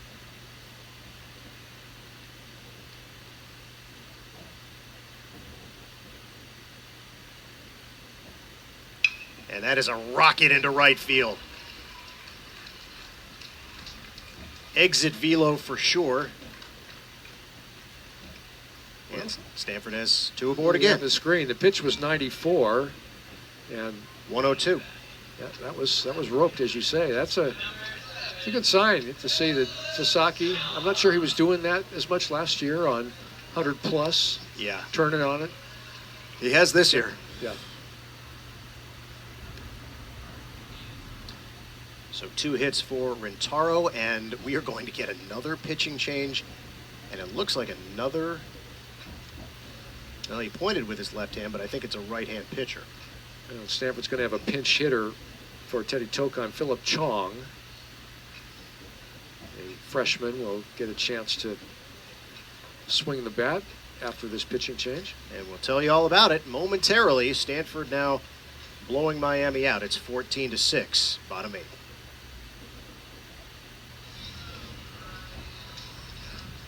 Well, we're going to get quite possibly the best name on this Miami pitching staff. Packy Bradley Cooney, 6'2" grad student, transfer from Alabama. We'll get to make an appearance here at Stanford and try to get the final Cardinal out of the day, barring an 8-run barrage in the 9th by the Hurricanes. Bradley Cooney, 14th appearance, 1-1 record, 6.75 ERA, 12 innings, 9 earned runs, 8 walks, 9 strikeouts.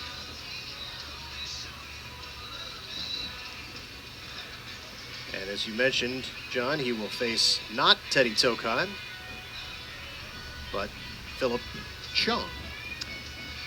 Yeah, freshman from Richmond Hill, which is in a Canadian province. Primarily a pinch runner has been Philip Chong this year. This will be his 17th game played in. He scored 6 runs, but just 14 at bats. He's 2 for 14, 143. A nice chance for him to get a at bat against an ACC team, not just against a midweek non-conference foe.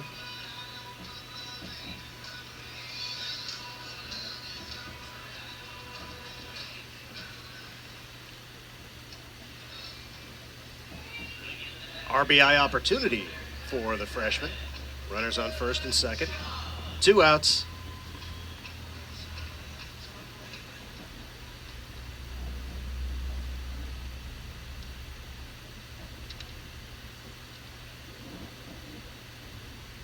And Bradley Cooney's first pitch. Way off the plate, ball 1.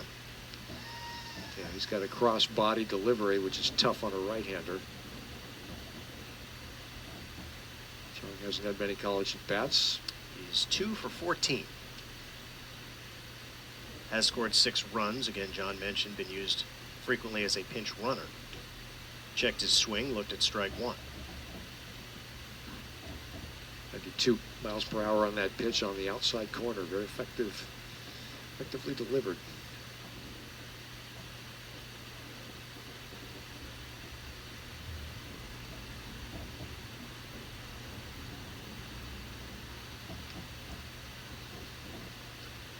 2-1.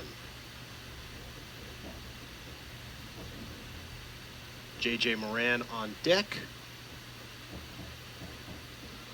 All quiet in the Stanford pen.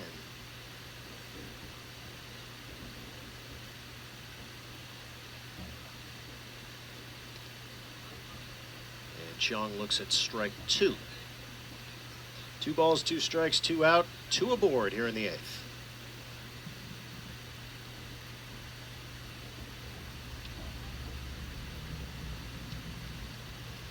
Zhang looking for his first collegiate RBI.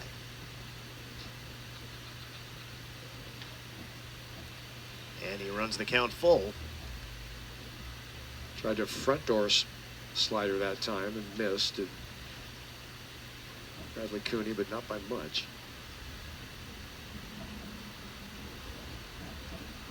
So the runners will be moving. 3-2, 2 outs.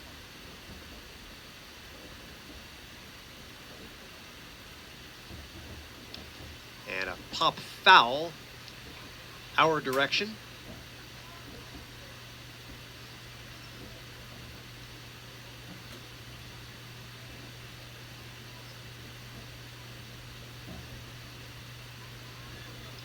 A lot of souvenirs for the kids here with these foul balls. Or the big kids.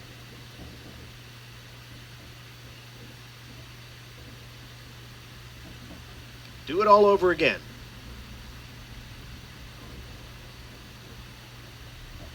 Payoff pitch. Outside ball 4.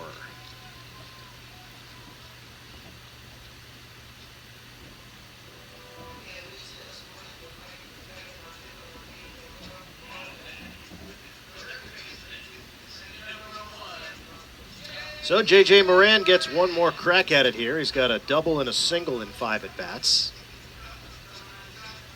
And a chance to pad his RBI total of 27 for the season. The 8th walk issued by a Miami pitcher this afternoon. They've also hit a batter collectively. That is a lot.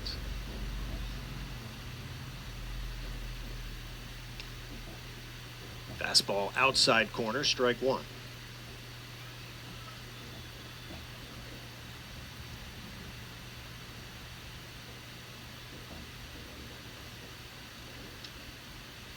Moran has scored a couple of runs, does not have an RBI today.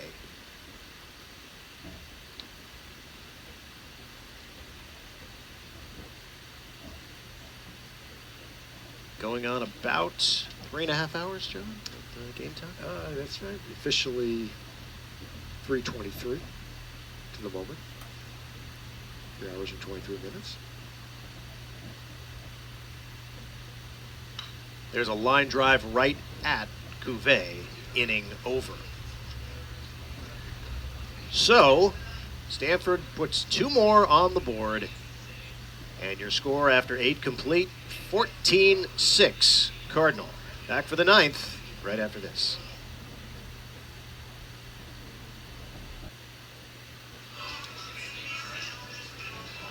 Top of the 9th inning here at Stanford. Trevor Moore trying to finish things off. Cardinal lead the Canes 14-6, and back to John Platz to take us home. Thank you very much, Scott. From Miami, they'll have a pinch hitter to open the 9th inning. Donovan Jeffrey is swinging a bat, 6'1", 225-pound freshman from Chester, Virginia. Scheduled hitter was Dylan Dubovic, but he will give way to Jeffrey. Then the scheduled hitter is the number 9 hitter, Torres, and back to the top of the order in Jake Ogden. Miami down 8, 14-6. And Trevor Moore, who worked a 1-2-3 8th inning and who's just been on a heater the last 6 appearances, now 7 really, if he continues with this trend. He has thrown 12 1/3 scoreless innings over the last 7 games. Philip Jong stays in the game in left field for the Cardinal after batting for Teddy Tokheim in the 8th. With Jeffrey at the plate, .250 the batting average in limited at bats. First pitch from Trevor Moore is fouled back over the screen and out of play. And another well put together young kid. They got 6'1", 220. They got some dudes. They got some physicality on this baseball team. Yep. Which on the way is over for a strike. Well, head coach JT Arteaga, of course, former Miami pitcher in the Pat Burrell era. Pat Burrell wasn't a small dude, by the way. No, he was not. And Arteaga, who was an assistant coach for a long time, now the relatively new head coach in his 3rd season, as Jeffrey swings and misses on that 2-strike pitch and couldn't hold up. So that's the first out here in the top of the 9th inning.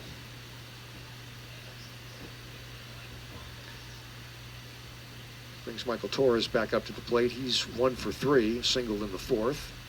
Sandwiched around a ground out to second and a bounce out to first. That is now 13 straight Hurricane hitters retired by Stanford pitchers. Back half of this game has been a masterpiece from the Stanford pitching staff collectively. Moore's pitch is over for a strike. Stanford has a game tomorrow at Santa Clara. So this pitching staff needs to not relax. That's why these pitching staffs have a lot of guys. It's for games, wraparound series like that, as Torres takes another strike. Yeah, I mean, as good as the Stanford pitching staff has been, it has taken 6 arms to get it done today. Well, Stanford's played bullpen games for several weeks now. 0-2 pitch, swung on and missed. And foul into the glove of the catcher. And that's the second out. Stanford 1 out away from wrapping this one up and salvaging the finale of this 3-game series after dropping the first 2. Again, Trevor Moore, 16 strikeouts over his last 13 full innings of work. Just 2 hits allowed, no walks. Pitch over for a strike. You know, pinch hitter is Jalen Watkins from Miami. He's pitch hitting for the leadoff man Ogden. Watkins hitting .273 in limited plate appearances. Right-handed hitter swings and misses at a Moore breaking ball. Count 0-2, and fans mustering up a cheer here as Moore has a chance to strike out the side to close this one out. The 0-2 is high and away. Count 1-2. Stanford at Santa Clara tomorrow night. Then they'll be back to play Florida State, another Sunshine State team here next weekend, Friday, Saturday, Sunday. Moore's 0-2 pitch, breaking ball. That one's away as well.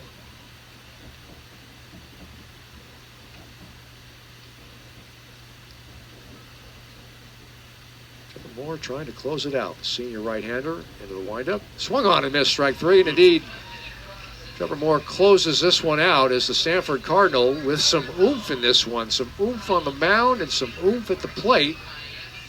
Goes on to win this one over Miami 14-6. The final totals in the game for Stanford: 14 runs, 16 hits, no errors, 12 men left on base. For the Miami Hurricanes, 6 runs on 9 hits. The Hurricanes committed 4 errors in the ball game, and the Hurricanes left 4 on base. Miami's record falls to 29-11. Hurricanes now 10-8 in ACC conference play, but just 3 games out in the loss column behind first place Georgia Tech. And Georgia Tech, I believe, remains. No, they do not. They do not remain on the Miami schedule, but Miami still has 12 games with which to work. But this is obviously a disappointment for a Miami team that nonetheless takes the series 2-3. Miami defeated Stanford in the first 2 games of this series by scores of 6-3 and 4-3. But for Stanford, and Scott will bring you in on this one, Stanford with the win 17-19, now 7-11 in AC conference play. But it's not so much the tick up in the standings is what we saw on the field. Some pockets of light, some things to be enthusiastic about as Stanford heads into a non-conference game tomorrow and then back home for a ACC test against Florida State. Yeah, I think Stanford simply has not had enough of these days where both the offense and the pitching were cause to celebrate. I know they gave up 6 runs, but it was early. When you retire the last 15 batters of a game, you're obviously going to walk away feeling good about the pitching staff, and clearly the offense was great today. Nice to see Brock Sell with his best day as a collegiate player, the highly touted prospect, getting a chance to start today, making the most of it, and it's always fun to watch a Sasaki bomb, and we got one today. We did. The winning pitcher officially in these bullpen games is a little tough to do that. Cole Peterson gets the win for Stanford, the freshman. He's now 3-1 on the season. The loss goes to Sebastian Santos Olsen, who served up that pitch to Ritaro Sasaki that he deposited not only over the fence in right field, but over the tall oak trees that stand behind the upslope and the right field fence. So hitting stars for Stanford, and we mentioned Peterson, the winning pitcher for Stanford with the bat.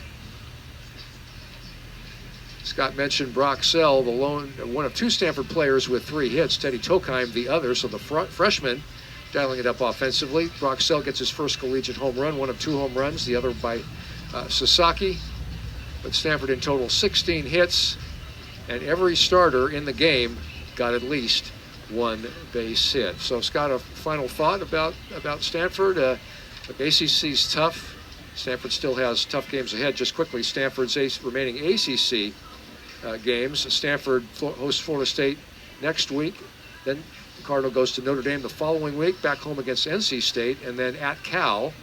So 3 of those 4 teams, lower half of the standings. So maybe the freshmen continue to mature. Maybe these pitchers, I guess that's maybe the most important thing, the pitching can get consistent, and then more can maybe be a reliable closer late inning guy. Yeah, I mean, pitching consistency has been the holy grail for this team really since the first few weeks of the season. If they get it down the stretch, you're going to see a much better record down the stretch, and ideally some momentum heading into the ACC tournament. Whatever the case, Stanford breaks the 3-game losing streak here at Sunken Diamond, and it's a happy bunch of Stanford players gathering around head coach David Esker just behind the second base position and out in short right field. So that will do it for us here at Sunken Diamond. We appreciate your having been with us. Again, Stanford's next game here at Sunken Diamond will be on Friday. That'll be a 6:05 first pitch. It'll be right here on ACC Network Extra. Stanford does have a non-conference game tomorrow at Santa Clara. Thanks to our great crew here at Sunken Diamond and back over at Maples Pavilion, who have made things just so easy for us and present the pictures that you enjoy, and we do as well. For my broadcast partner, Scott Reese, I'm John Platt saying so long from Sunken Diamond. Once again, the final score here in the finale of this 3-game series, Stanford and Miami. The Cardinal gets it done. They salvage Game 3 of the series after 2 prior losses. It was Stanford 14 and Miami 6. Good afternoon from Stanford University. You've been listening on ACC Network Extra.